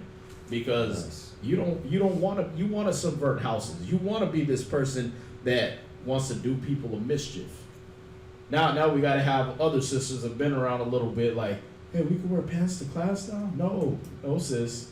That's just that ignorant, rebellious sister that's brand new, that still got things got to be chiseled off of her. You know what I mean? And that's not the example to follow. Y'all see that? Go ahead. That was it? Yes, sir. Right, so this is going to help you identify. That's the whole point of it, is identifying, being able to see this person for who they are. Being able to hear those words and say, wait a minute, this conversation does not pertain to me. It does not pertain to the Spirit of Christ. Y'all see that? That's how you judge your conversations that you have one amongst another. Is how you're going to know the difference between being a conversationalist and a gossip. Between being a listening ear and a talebearer. Y'all see that? Between secrets and malicious doctrine. Y'all see that? It's gonna be that difference that, okay, you know, you could be a listening ear. Oh, my family, somebody in my family just died. Oh my God. Oh, it's gonna be okay, sis. You know, you could be that, right? But once you start going into it, my husband don't treat me right. He's doing this and doing that. Oh, okay, man, that sounds like something for the priest, sis. You understand? You need to bring that to class. Yeah. You see that? That's where it got to stop. Because otherwise you're getting into the difference between being the fool that got his foot in his neighbor's house. Right. You understand? That's part of Ecclesiastes 21. That fool, his foot is quick to be in his neighbor's house. Y'all see that? No, but yeah. One more. Actually, a few more. Go to 20, verse 24 through 26. Was that Ecclesiastes? Come. Ecclesiastes chapter 20, verse 24. A lie is a fool, a lie is a foul blot in a man, yet it is continually in the mouth of the untaught. See that? And you might hear a lot of things that ain't true. That's why amongst each other you got to double check with the priests, double check with people that are more knowledge, more taught, so that way you can know, okay, is this a lie or is this truth? Y'all see that? The scripture said, try the spirit by the spirit. Y'all see that? Try the spirits whether they are of the Most High. Okay, what I'm hearing right now don't sound right, but let me go to that brother. Let me go to that sister and find out, because that lie is always in the mouth of the untaught. See that? And right now, what you see in amongst you, they're untaught. Once you're taught, you end up here. You end up teaching. Once you're taught, you end up being that sister. The brothers start saying, hey, go ask that sister. Right. Go talk to that sister. You see that? That'll be how you know who's taught and who's untaught. But you got to be careful because a lie is continually in the mouth of the untaught. So you got to check the things they say, like double check the things that you hear another person talking about. You know, like I said, I'll bring this up a lot, but we had that brother way back. You know, he's passing around a pamphlet for some other doctrine up under the table to another brother. You know what I mean? It was like, dude, why you didn't just bring that up here? Right. Why you trying to pass it under the table? Y'all see that? Because a lie is continually in the mouth of the untaught. Y'all see that? And to them it's cool. To them it's just, oh yeah, we just passing notes. Yeah, but you passing lies. You don't know it, and he don't know it. You haven't even been taught in that doctrine. If you had even read your own pamphlet, you wouldn't have passed that around. You're like, wow, this is gonna make me look stupid. Y'all see that? But these are the kind of things that are gonna go on, just like it did in school, right? Elementary school, you was either the one passing notes or the one looking at the people passing notes. Either way, it was disruptive to class, right? I wonder what they passing. You know what I mean? What that say? Y'all see that? Or you were the one writing them, passing them around and everything. Either way, it didn't have nothing to do with class, right? You weren't passing around the answers, the dissertation the teacher just dropped. Hey, here's the understanding of what Professor Arnold was saying. You weren't doing that. Hey, do you like me? Yes or no? What the hell that got to do with trigonometry? Y'all see that? So here, that whisperer, that backbiter, that subverter of a whole house, you don't need to let that be in your ears here. Let me just write in with that one. Philippians 3 verse 2. We quoted it. I wanted to grab it. Philippians 3 verse 2. And then we'll jump back to Ecclesiastes. Philippians chapter 3 verse 2. Go ahead. Beware of dogs. Beware what? Beware of dogs. Beware what? Beware of dogs. So, I mean, look at it. Look at how hard that scripture is. Beware of dogs. Why? Because what does a dog do? Tears apart. If we let a dog in here, right, what would that dog do? Run around wild. Beware of dogs. Go ahead. Beware of evil workers. Right. You got to beware of that. Because we're trying to establish things under commandments and will of the Most High. Well, you got a lot of people don't want that.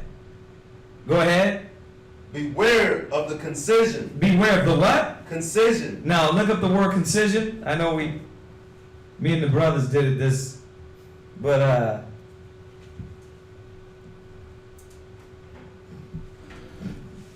the concision. Check this out. This is what the Most High is showing y'all, man. That way you can keep focused and you don't have to have distractions. Concision. Concision is the art and practice of minimizing words used to convey an idea. Nah, that's not it. That's not it. Nope. Come on, look up the definition. Says, literally a cutting off. There you go. Cutting off. What else? No longer a seal of the covenant. Yeah, but see, concision is it's like cutting. The cutting of your flesh. It's like Yeah. It's cutting up or off. Yeah, like there you go. Cutting up or off. Circumcision. Like you got circumcision. So the concision, these dogs, they will come through and they will rip and they will tear and they will not give a dang who's in the middle of that. They don't care if you're young, you new, you just barely learning. They'll come in, man, and they get your number, hit you on the low, and start a rumor. We done seen it. It's like the sister you won't even ask, the brother won't even ask. They're just like, yeah, I ain't never going back there again. Why? Because that demon. That's why we have to go through this, because you got beware what? Beware of the concision. Right, beware the concision. Beware of dogs. You gotta watch it. Y'all got that? Watch those that want to be quick to get in your face, get your number, get your information, your Facebook, your Snapchat. You know, they want to be in first communication with you. You know what I mean? And then all of a sudden it's, why are you telling me your whole life story and your problems? Right. Why You gotta not watch tell it. Problems first. You know what I mean? You know what I mean? Because you're gonna have good sisters that try to do that, and then you're gonna have children that try to do that. Because you're gonna have the older sisters, hey sis, let me get your number, let me rap to you. But what is their conversation gonna be about? Is it gonna be about the Most High? Is it gonna be about the work? It ain't gonna be about this house, that house, this household, what he does, how strong his back is, how. Go back. Where we at? We left off the. Ecclesiastes, yeah. Yeah, that was going into like liars and stuff like that. Okay. And you know, just being able to see that these are the characteristics of these people you want to avoid. I got another one then. Yeah, go ahead. 2 Timothy 3 verse 13.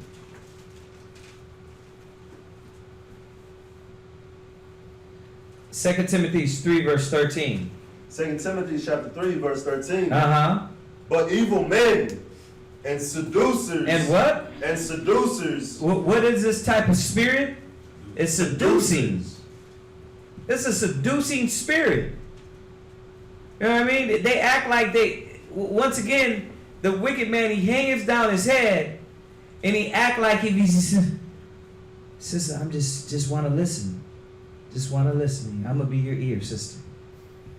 That's how it is. It's seducing to make you feel as though what? That's a real sister. She's real. She's ready to listen. The other ones, all they've got to do is just tell you the Bible and tell you what you need to be doing. What? I was gonna say that's what these adulterous niggas in the world be doing too. Like if you got problems with your girl, Oh, yeah.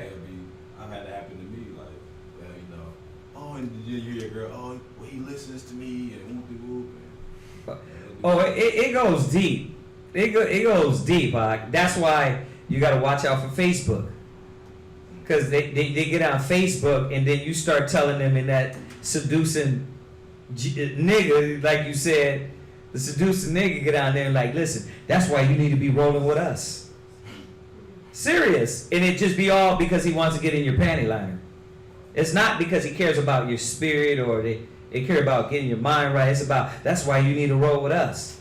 You married, sis? It's like, I'm telling you I'm having issues and you ask me if I'm married. That's why you got so many of our people trying to sew a new cloth on an old garment. You guys, that's what you have. That's on Facebook, that's in religion, and we're going to war. We're like, no, that's not going to be in here. So it's going to be a battle. Don't think it's not. Y'all see that?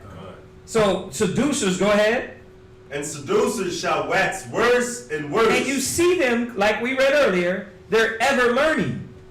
But they constantly doing the same thing. Sister, didn't we tell you, we brought this sister out in front of the whole congregation and said, listen, you're not to give your number out to any sister. Why? Because you're talking about another man's household. And what man you like and this and that. Like, don't give your number to no sisters. 6 months, 7 months, 8 months later, you what? You back at it again. They wax worse and worse. Why? Because it's about their flesh. It's about, I want to get somebody to listen to me, so I got to listen to them. And I want to hit somebody to be sympathetic to my flesh. You see that? God. Go ahead, read on. Deceiving. They what? Deceiving. And that's what they get into, deceiving. Go ahead. And being deceived. It's plain for you. It's not hard to be understood. These scriptures are straight to the point. You got some? I was gonna go back. We're gonna go back to 2 Peter. Let's go back because this is really it needs to be broken down. It needs to be addressed. But like I said, I like the way they put it in the complete Jewish and in the annotated. So as he reads that, we're gonna go into those too. 2 Peter 2 verse 10. Started there. 2 Peter chapter 2 verse 10. But chiefly them that walk after the flesh in the lust of uncleanness. There you go. And despise government, presumptuous are they, self-willed, They are not afraid to speak evil of dignities. All right, that word presumptuous, right? Read it again, and then we're going to get that word presumptuous. Excuse me. Off at the top. Yeah. But chiefly them that walk after the flesh in the lust of uncleanness and despise government, presumptuous are they. Right, so especially those who follow their old natures in lust for filth and who despise authority, right? So presumptuous are they, right? Presumptuous, it means they're failing to observe the limits of what is permitted or appropriate. Y'all see that? Right. They don't care. They don't give a damn that somebody told them not to do that. They're going to do it anyway. They don't care that it's been explained to them over and over with many scriptures, with tears, with everything, that they ain't supposed to be the old them. No, I'm going to be presumptuous. I'm going to do what I feel like anyway. I'm going to try to push my way into the truth. No matter how hard no matter how adamant you are against me, I'm going to try to be even more harder than you. That's why what we do up here, we don't change the word of the Most High. Y'all see that? Like the other day in class, right? The whole 3 hours was spent not changing the answer. Oh, I'm asking this question this way. Okay, I'm asking the same question but a different way. And then I'm asking the same question but a different way. Okay, well, the answer ain't going to change. Y'all see that? The answer is still right here in this book. And it has not changed. What he says, Lamentations 3:22, I'm Lord, I change not. Right. Y'all see that? Mm-hmm. That's the thing. This is not going to change. So you can buck up against it all you want. You can be hard-headed against it all you want. But it's not going to change that word. What's that? On top of that, those who do change it, curse for life and the generations. Right. And I see that a lot, like in these children's Bibles. Oh, let's make it in simple terms. I read one where Lot's wife turned to stone instead of salt. I was like, whoa, wait a second. Just change it all up. How'd she turn to a rock instead of some kind of food? Not food, Right.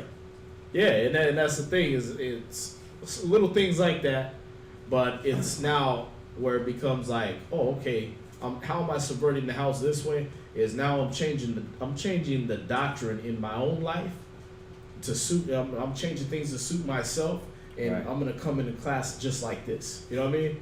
I'm gonna wear the long dress, but I'm still gonna throw the high heels on. You know what I mean? I'm gonna be the brother. I got my beard out and everything like that, but I'm still wearing the skinny jeans. That way, what am I doing? Other people are looking at me and saying, "Oh, okay, so that's cool, brother. Don't eat in class. You know what? I'm just gonna eat in the back. I'm gonna eat there. You know what I mean? Like, why didn't just eat before? Or like Paul said, don't you got houses to eat in?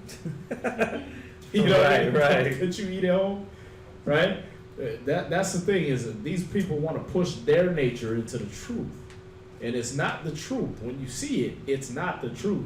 Like the brother says, them in the truth. Y'all see that? That's that person. That's their ways they trying to institute into the truth. And every time we see it, we gonna smash it.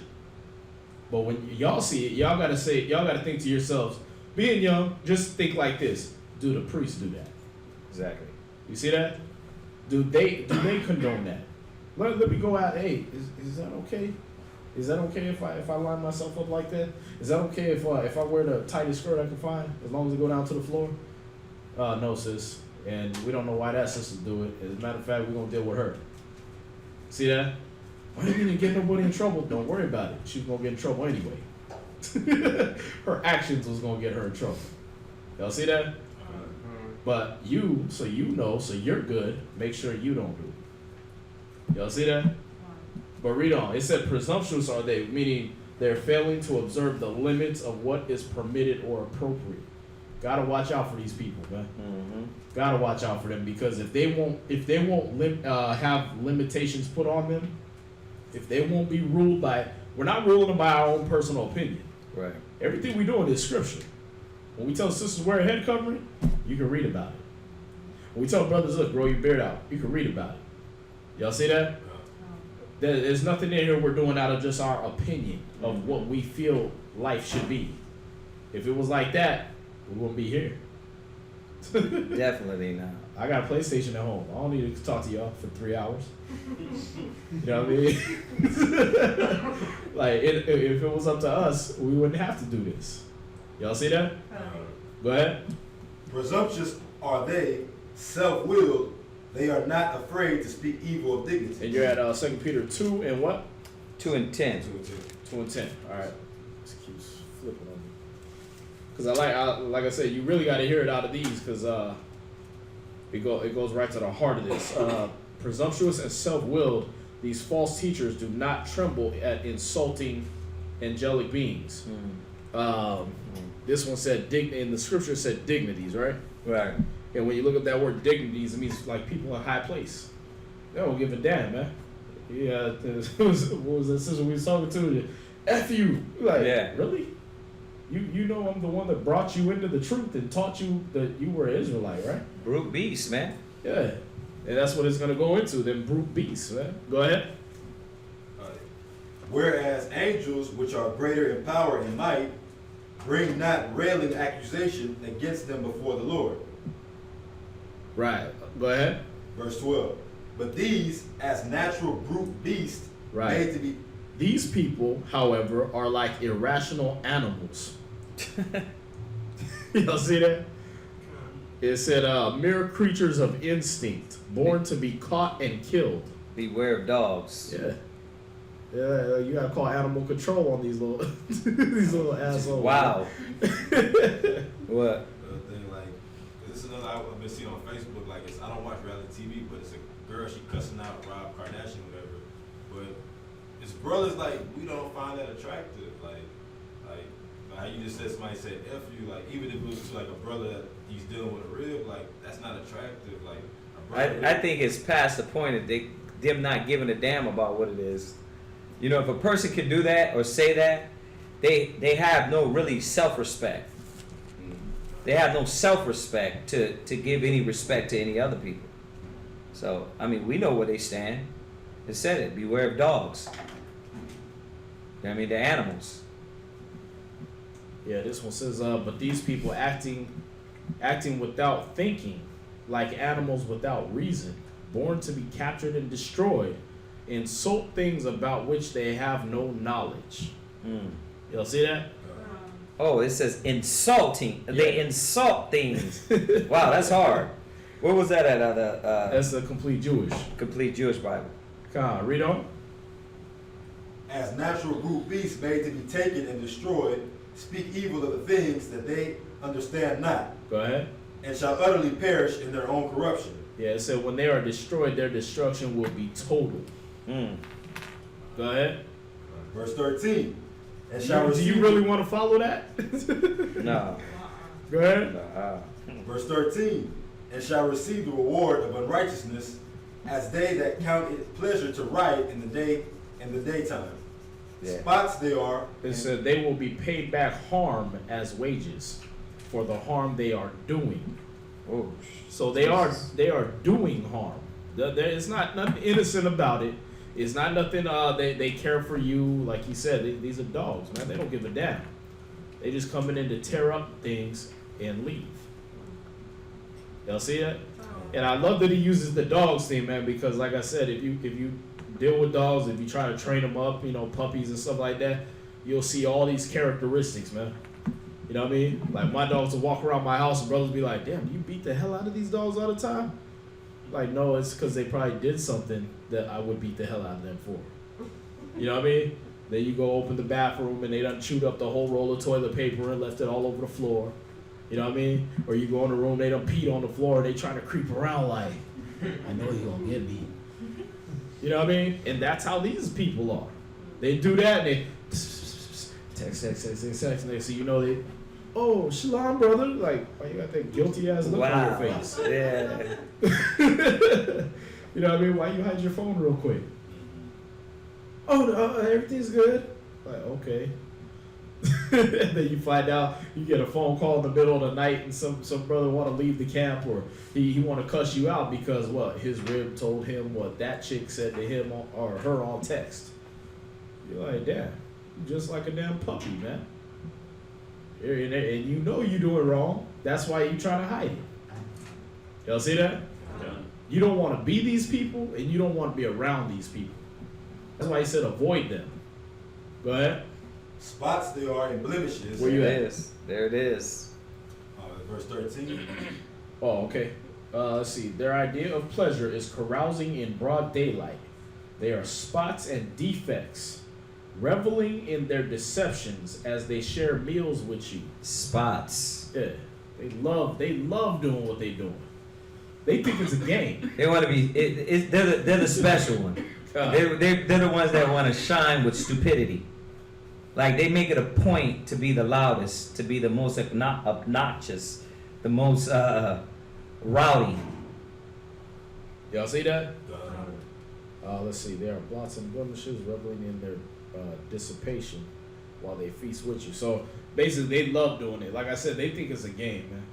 They really think that this is fun to play with people's minds, to play with people's households. Spirits, man. Yeah. You're dealing with people's spirits. God. Like I said, for the most part, people come in to deal with a maturity, to get their mind right. Then you got the little gremlins that come up, and they think it's a game. Y'all see that? All right, you gotta be with me on this, because like I said, you're gonna have to identify these type of people, and you're gonna have to avoid them. Y'all see that? And we don't just mean like, give them the dirty looks every time you see them and all that, but just know that person ain't gonna be on my inbox, she ain't gonna be on my text message, he ain't gonna be in my ear unless we're around people. Y'all see that? Yeah, I'll talk to you at a feast, I'll toast with you, but we ain't having side conversations. Right. You see that? Well, we ain't whispering. We ain't talking low. If you talking to me, everybody got to be able to hear this. Y'all see that? Because I already see your characteristics. You see that? What's that? And that talking low, if someone's talking low with that person and other people recognize that characteristics in that person, they might start thinking that's with you too. Yeah. Yeah. They think you condone it. Because, like I said, Amos 3 and 3, can two walk together unless they be agreed? Yep. See that? Like I said, silent consent. You're an accessory now. Mm-hmm. See that? Yeah, you didn't say nothing. You might have, you might have just been like, yeah, okay, nodding your head, whatever. You know what I mean? But the people seeing you, they thinking, oh, okay, he with that. He's with that. Y'all see that? Where you at? I was looking at verse 13. I stopped at us. Sporting themselves with their own deceivings while they feast with you. Go ahead. Verse 14. Having eyes full of adultery, and that cannot cease from sin. Right. It said they are insatiable for sin. Go ahead. Beguiling unstable souls, and heart. They entice unsteady souls. There you go. There See you that? go. Now you're getting into the meat of it. Yeah, they get you because what? You yourself don't have no stability yet. You yourself don't have the Isaiah 33 and 6 going on. You don't have the knowledge and wisdom yet to the extent you need to be able to be steady. So now they come in and they like, yeah, you know that these brothers talking about you got more than one wife. Or Right, these right. brothers talking about this and that. And you're like, really? Well, what do you think about it? Well, why don't you find out what the priests teach about it before you find out what she think about it? See that? Why don't you find out what the Bible says about it as fact before you find out what her or his opinion of it is? Y'all see that? Because that's one thing we make sure we tell y'all when you come in here, right? It ain't about our opinion. It ain't about what we think, we believe. We don't start no sentences with, yeah, I believe. Whenever you ask a question, do we be like, yeah, My thoughts. yeah. You know what I mean? I feel. Right. We don't start no answer like that. We be like, look, go to this scripture. Let's let the scriptures speak on it. Y'all see that? Go ahead. In heart they have exercised with covetous practices, cursed children. Right, so there. Cursed children. Where you at? It's hard. 14. Verse 14. Let's see. Dang. Yeah, their ideal pleasure is carousing in broad daylight. They are spots and defects, reveling in their deceptions as they share meals with you. For they have eyes always on the lookout for a woman who will commit adultery. Oh, dang. eyes that never stop sinning. That's hard right there. Yeah. What's that? The complete Jewish? Yeah. Eyes that never stop sinning. Oh. And they have a heart that has exercised itself in greed. Oh my God. so that they seduce unstable people. Ooh. What a cursed brood. Ooh, that's hard. See, it only seduces you because you're unstable. It only entices you and makes you want to do it because you yourself are not learning. That's what I said. That's the manipulative spirit behind it. Oh, why you don't talk to this sister? Oh, they don't like me. So you talk to the youngest sisters because now you can manipulate and get a brood going. It's not that the elder sisters don't like you. It's that you don't want to hear what the elder sisters got to say because they put your ass in check all the time. So don't come with that. See, and this is where it's easy to say, hey, Quasia don't like Camilla. Like, the first reaction is what? Why? It's like, why the sister don't like? You know what I mean? But see, when you deal with that young mentality, it's like, well, then I'm just going to stay away from her. Listen, our first worldly reaction is what? It's not to be like, let me go to that person. The first worldly reaction is what? F that. Yeah, what the world taught us. Like, all right, then, that nigga don't like me, I don't like them. I'm not going to stay around. So that's psychological. But that only happens to unstable souls because it says, the simple believeth every word. If I find out you don't like me, I'm calling you right then and there. Like, yeah, Valente said he don't like you. Like, what I do? What happened? What did I offend you? You know what I mean? Let's get this out the way. Because whatever it is, that wasn't my intentions. They ain't into that. It's into like, well, she don't like me, I'm not, so what? I mean, I'm just doing, that's the world. And we got to know that about ourselves and be conscious of it, that's how this unstable brood of men that do this, it's easy to get you because you're not conscious of how you are. And that's how they subvert the house of the Most High, man. Right. That's how they subvert the house of the Most High is by you not checking. You just decide you're going to divide. Yeah. Christ said it, a house divided against itself can't stand. If the first thing you do is, oh, well, I just won't talk to that sister. I ain't going to be around her. I ain't going to no garment meetings. I ain't going to no movie nights. I ain't going to no retreats. None of that. Right. Well, you just divided yourself from the whole household. Right. Off of what? Hearsay? You don't even know she said it. And isn't that Satan's job? If the Most High is establishing us as gather yourselves together, what's Satan's job to do? Divide. Cause negative, division, hate, and keep that brood going. Remember, it's a battle of good and evil. Why, you got one side, we're trying to establish brotherhood, forgiving, long-suffering, patience, kindness, unity, compassion. On the other side is the opposite. Nah, nigga, I ain't gonna waste my time with you. No patience, no love, no compassion, no forgiving, right? It's easy to be understood if you think about it. But a lot of people don't understand what you're dealing with. You don't understand that this spiritual battle is here to create negative and to keep us hating our people. That's all it's about. It's to keep us doing what we're doing in the world. I ain't dealing with those niggas. I'm going to go home and read the Bible by myself. But he said everything when it comes to the holidays. He says a holy convocation, a gathering. You weren't supposed to sit there and eat the lamb. You're not celebrating eating the lamb by yourself. The celebration was with the people. Everything was created for brotherhood and unity, and eventually we need to get the nation together. You understand? So what is Satan going to do? Nah, I'm doing it by myself. Why? Because this is going on and that and that. The Bible told you it was going to happen. So stop acting like, oh yeah, it was something strange. Y'all get that? Yeah, jump to verse 17. Verse 17. These are wells without water. Ooh. Right, so these are waterless springs and mists driven by a storm. Go ahead. Ever learning, but never able to come to the knowledge of truth. When it says water, remember, you're being watered, right? But these are what? Wells without water. Yeah, what's the benefit if you come to class and you're not watering? What's the benefit of a well with no water? Remember, the tree he looked at, he said it's not bringing forth fruit. Same concept. parable. You understand? Go ahead. Clouds that are carried with the tempest. Right, and they move with it, tossed to and fro with every wind of doctrine, and because that's the point. The point is to get you tossed.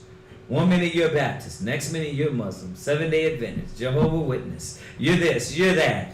You're like, well, why you didn't deal with them? Because nobody told you when you got amongst them that everybody wasn't going to be pure, white, and clean. So when you got amongst them and you seen the imperfections, you was like, what's going on here? What's happening? Everybody's filthy and need to be directed on how to get it right.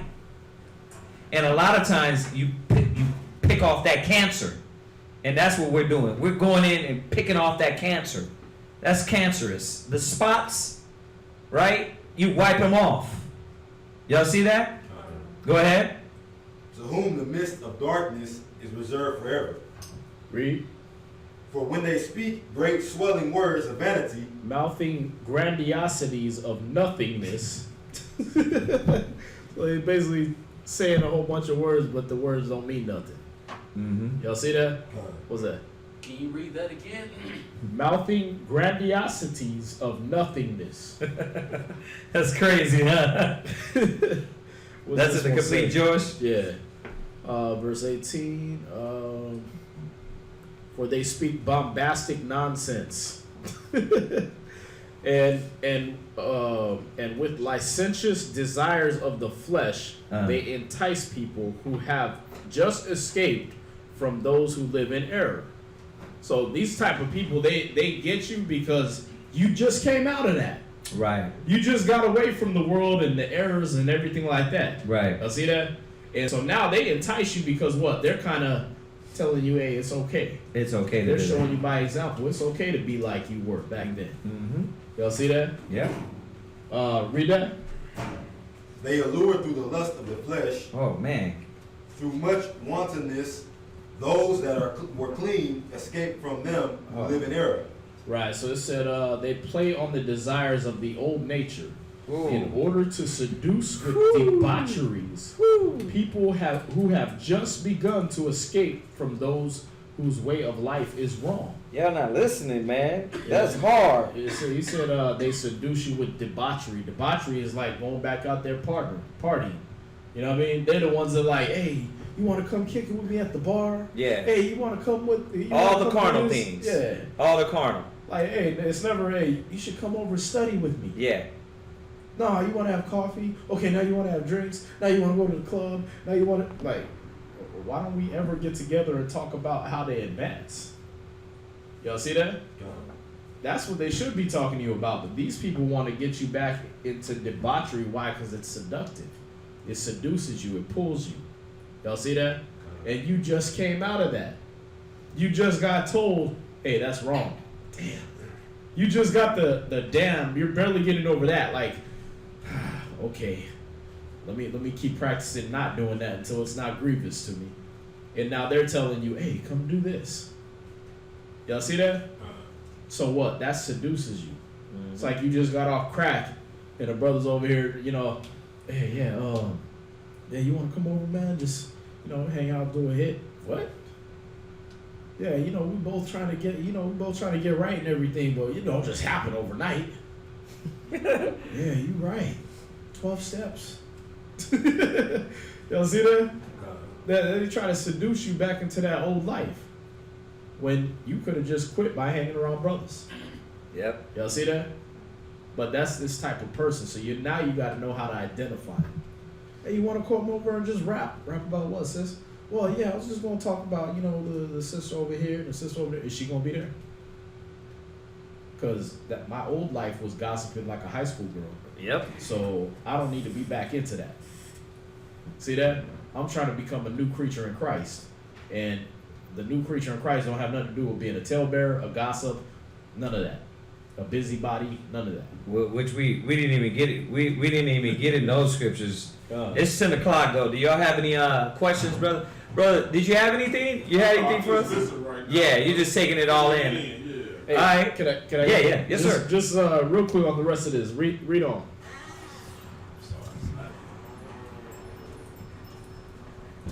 You're at verse 2 Peter 2 verse I think 19. 19? Yeah. Verse 19. While they promise them liberally. While they promise them liberty, right? They Uh-huh. promise you liberty. Oh, it's so much better over here. Yep. Like it says right here, it says they promise them freedom, right? Read. They themselves are servants of corruption. But they themselves are slaves of corruption. Mm-hmm. See that? Like, yeah, you can do whatever you want if you come kick it with me. Right. We ain't got to do what them priests do. Look how I live. Right. But they themselves, hey, don't go to the gym. I gotta go. And you a slave to that. Hey, you can't smoke weed no more. Oh, but I just got to do one more joint. But I thought you said it wasn't addictive.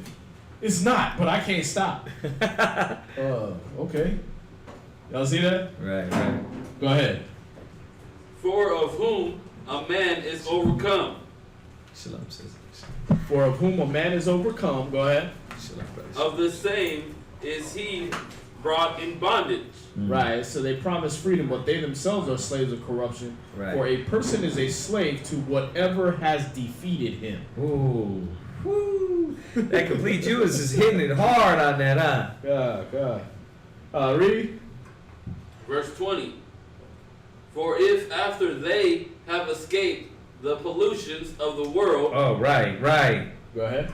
through the knowledge of the Lord and Savior Yahushua, they are again entangled therein and overcome. The latter end is worse with them than the beginning. Right, it said, for if, after they have escaped the defilements of the world through the knowledge of our Lord and Savior Yahushua, they are again entangled in them and overpowered. The last state has become worse for them than the first. Y'all see that? So these people, they going back into that, and then if you get tangled up in them, Yep. your last state is going to be worse than your first state. Mm-hmm. Y'all see that? And we got a brother, I'm talking to a brother right now that, he left from out here, he got tangled back up in the world, and now the brother's like, I'm on crack. I never thought I'd be doing this. Brothers and sisters keep thinking it's a joke. Right? Yeah.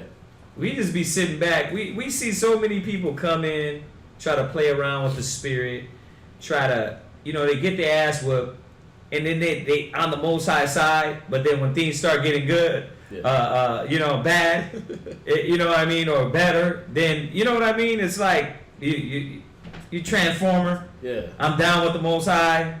No, I'm not. It's a game to a lot of people. And we got to understand that. This is a game to a lot of people. It's just another religion, another fad. Yeah. Another little something to be involved in. A boys club, a girls club, another society to be part of. That's the truth of it. You know what I mean? A lot of people don't take it as serious. That's why we be sitting back like, what the hell you doing? And they be looking at us like, I'm just doing what I always do. In everything I get involved with. I'm unserious. I'm not sincere. I'm not pure-hearted. You know what I mean? Then they come in and look. That's why it's a war. You understand that? That's why it's a battle. You know what I mean? You're vomiting, you're throwing up, you're fighting, everything. I like we tell brothers and sisters, I'm like, what is your purpose here? Like, if I say banana and you're already, what you mean banana? What? Like, you didn't even let me. I'm not saying banana. I'm saying, look what the scripture says. You're not even trying to listen to that. You're trying to fight every scripture. What's your purpose here? It almost looks like you were sent here. You're an anomaly to destroy Mr. You know what I mean? It's over. You sit here to destroy. But the Most High moved that spirit out. Y'all see that? Go ahead. Verse 21. We almost done, so read that. For it had been better for them not to have known the way of righteousness, than after they have known it, to turn from the holy commandment delivered unto them. Go ahead. Verse 22. But it is happened unto them according to the true proverb. The dog is returned to his own vomit again, and the soul that was washed. Right, the sow. That's a female pig. The Right? sow. So the dog is returned to his vomit, and the female pig is what? That was washed to her swallowing Wallowing. in the mire. Right. See, a pig lives in filth. They live in that. The same mud that they doodle in and throw up in and pee in and everything like that, they go whirl around in it, and it feels good to them. Because, you know, pigs don't have sweat glands, if you know that. So they whirl around in the mud to cool themselves down. But it's the same mud they doodle in and eat in and throw up in and everything else. And it feels good for them. And that's what happens with these people, is they like to go back to that gossiping, that tale bearing. They like to go back to that high school days. Right. You know what I mean? They like to go back to their old way of doing things because it feels good. It feels comfortable. It's comfortable, yeah. Y'all see that? And he's using these words so you understand what type of mentality these are, man. These are dogs. These are pigs. Y'all see that? And they're going back to the same old filth that the Most High cleansed them out of. Y'all see that? That the Word would clean you out of. Dang. You don't want to follow that. You don't want to follow that, trust me. Because the pig might look like he's enjoying himself, but you jump in that mud, you're going to get hepatitis A through Z. You know what I mean? That pig might be comfortable as hell, just, but you ain't made for that. You go in there and now you got AIDS. Y'all see that? Same thing. That dog, they can go back and eat their own vomit. They're made for that. Oh. But you do that, you're going to be sick. Y'all see that? It's not, that life ain't made for you. It just looks comfortable. That's why the Most High pulled you out of it. All right? Any questions? Or did you have anything? No. All right. No. It's time. Anybody got any questions online? We'll give you all a few seconds to go ahead and hit us up. If we didn't get a chance to answer your question next class, we will. Okay. All right. Y'all, nobody has anything? Okay. All right. So, yeah, we've been here, man, going through what you call a spiritual enema for the last 5 or 6 classes. You know what I mean? Why? Because the spirits is trying to come in and they got to be cast out. It says, "Cast out the scorner, and contention shall cease." So we gotta cast these demons out. You know what I mean? And we gotta. It says, "When they become as iron, you make your faces as flint." So the more stubborn they get and negative, the more strong we gonna get in putting them on blast. So y'all might be in the middle of a class where somebody just gets suspended from the school. Why? Because we're not gonna have that. We're not gonna have them coming up in here causing confusion and chaos and negative. Y'all got that? And I'm looking at the comments online. We appreciate y'all that was throwing in the definitions and everything like that. You know, y'all did good on that. And then she said they starting up the FEMA camps in Baton Rouge. Really? Wow. No, but what? Listen, I like this. You know, there's a sister talking about the FEMA camps in Baton Rouge, but guess what? You got sisters and brothers playing games still. That's why he said slay utterly old and young, the ones that don't got the mark. While you playing around and you doing all these things, Most High gonna tear your ass up. He gonna tear you and your family up. Right, you trying to relive high school days, gossiping and everything like that, and then you got the world's ending. Martial law. You're the world's ending, and you playing games. Keep playing games. Yeah. I was just telling the brother, like, North Korea keeps doing the nuclear test. Yeah. It's like they're on their 6-1. Right. Oh, they already did it. Yeah, and I read an article last night. They're basically the U.S. was trying to taunt them, and they flew over South Korea to show. Like, Yeah, I seen that. Yeah, but it's getting real. It's perfect. I hope Trump comes in and just goes crazy. Trump was on I hope he like puts us in chains again, and like I hope the end just comes, all that. You know what I mean? Why? Because it needs to happen. I'm tired of this damn place, man. But the thing is, the ones that are woke, we're looking around and seeing all these things happen, right? And you got still kids playing games. Don't be that child, man. Wake the hell up and understand that our salvation is nearer than we believe. You know, it's coming. We just gotta be patient and be found doing the good works. Y'all got that? So otherwise, they want us to remind that Saturday we're doing the feeding of the community. Whatever sisters and brothers are involved with that. All right. We want you, if you want to come and take part of that, if you're in Houston, you can come help out with that. Also, the 30th of September is the Tabernacles. It's Tabernacles. All right. So if you want to come join us, you can come join us in that. All right. You want to shut it? Otherwise, we thank you, brothers and sisters, for constantly tuning in, being positive, and we know everybody that usually is on there. You come with positive. We really appreciate that. The confusion and the foolishness is, we don't want to be part of it. So we appreciate that. So otherwise, everybody say shalom, y'all. Shalom. All right.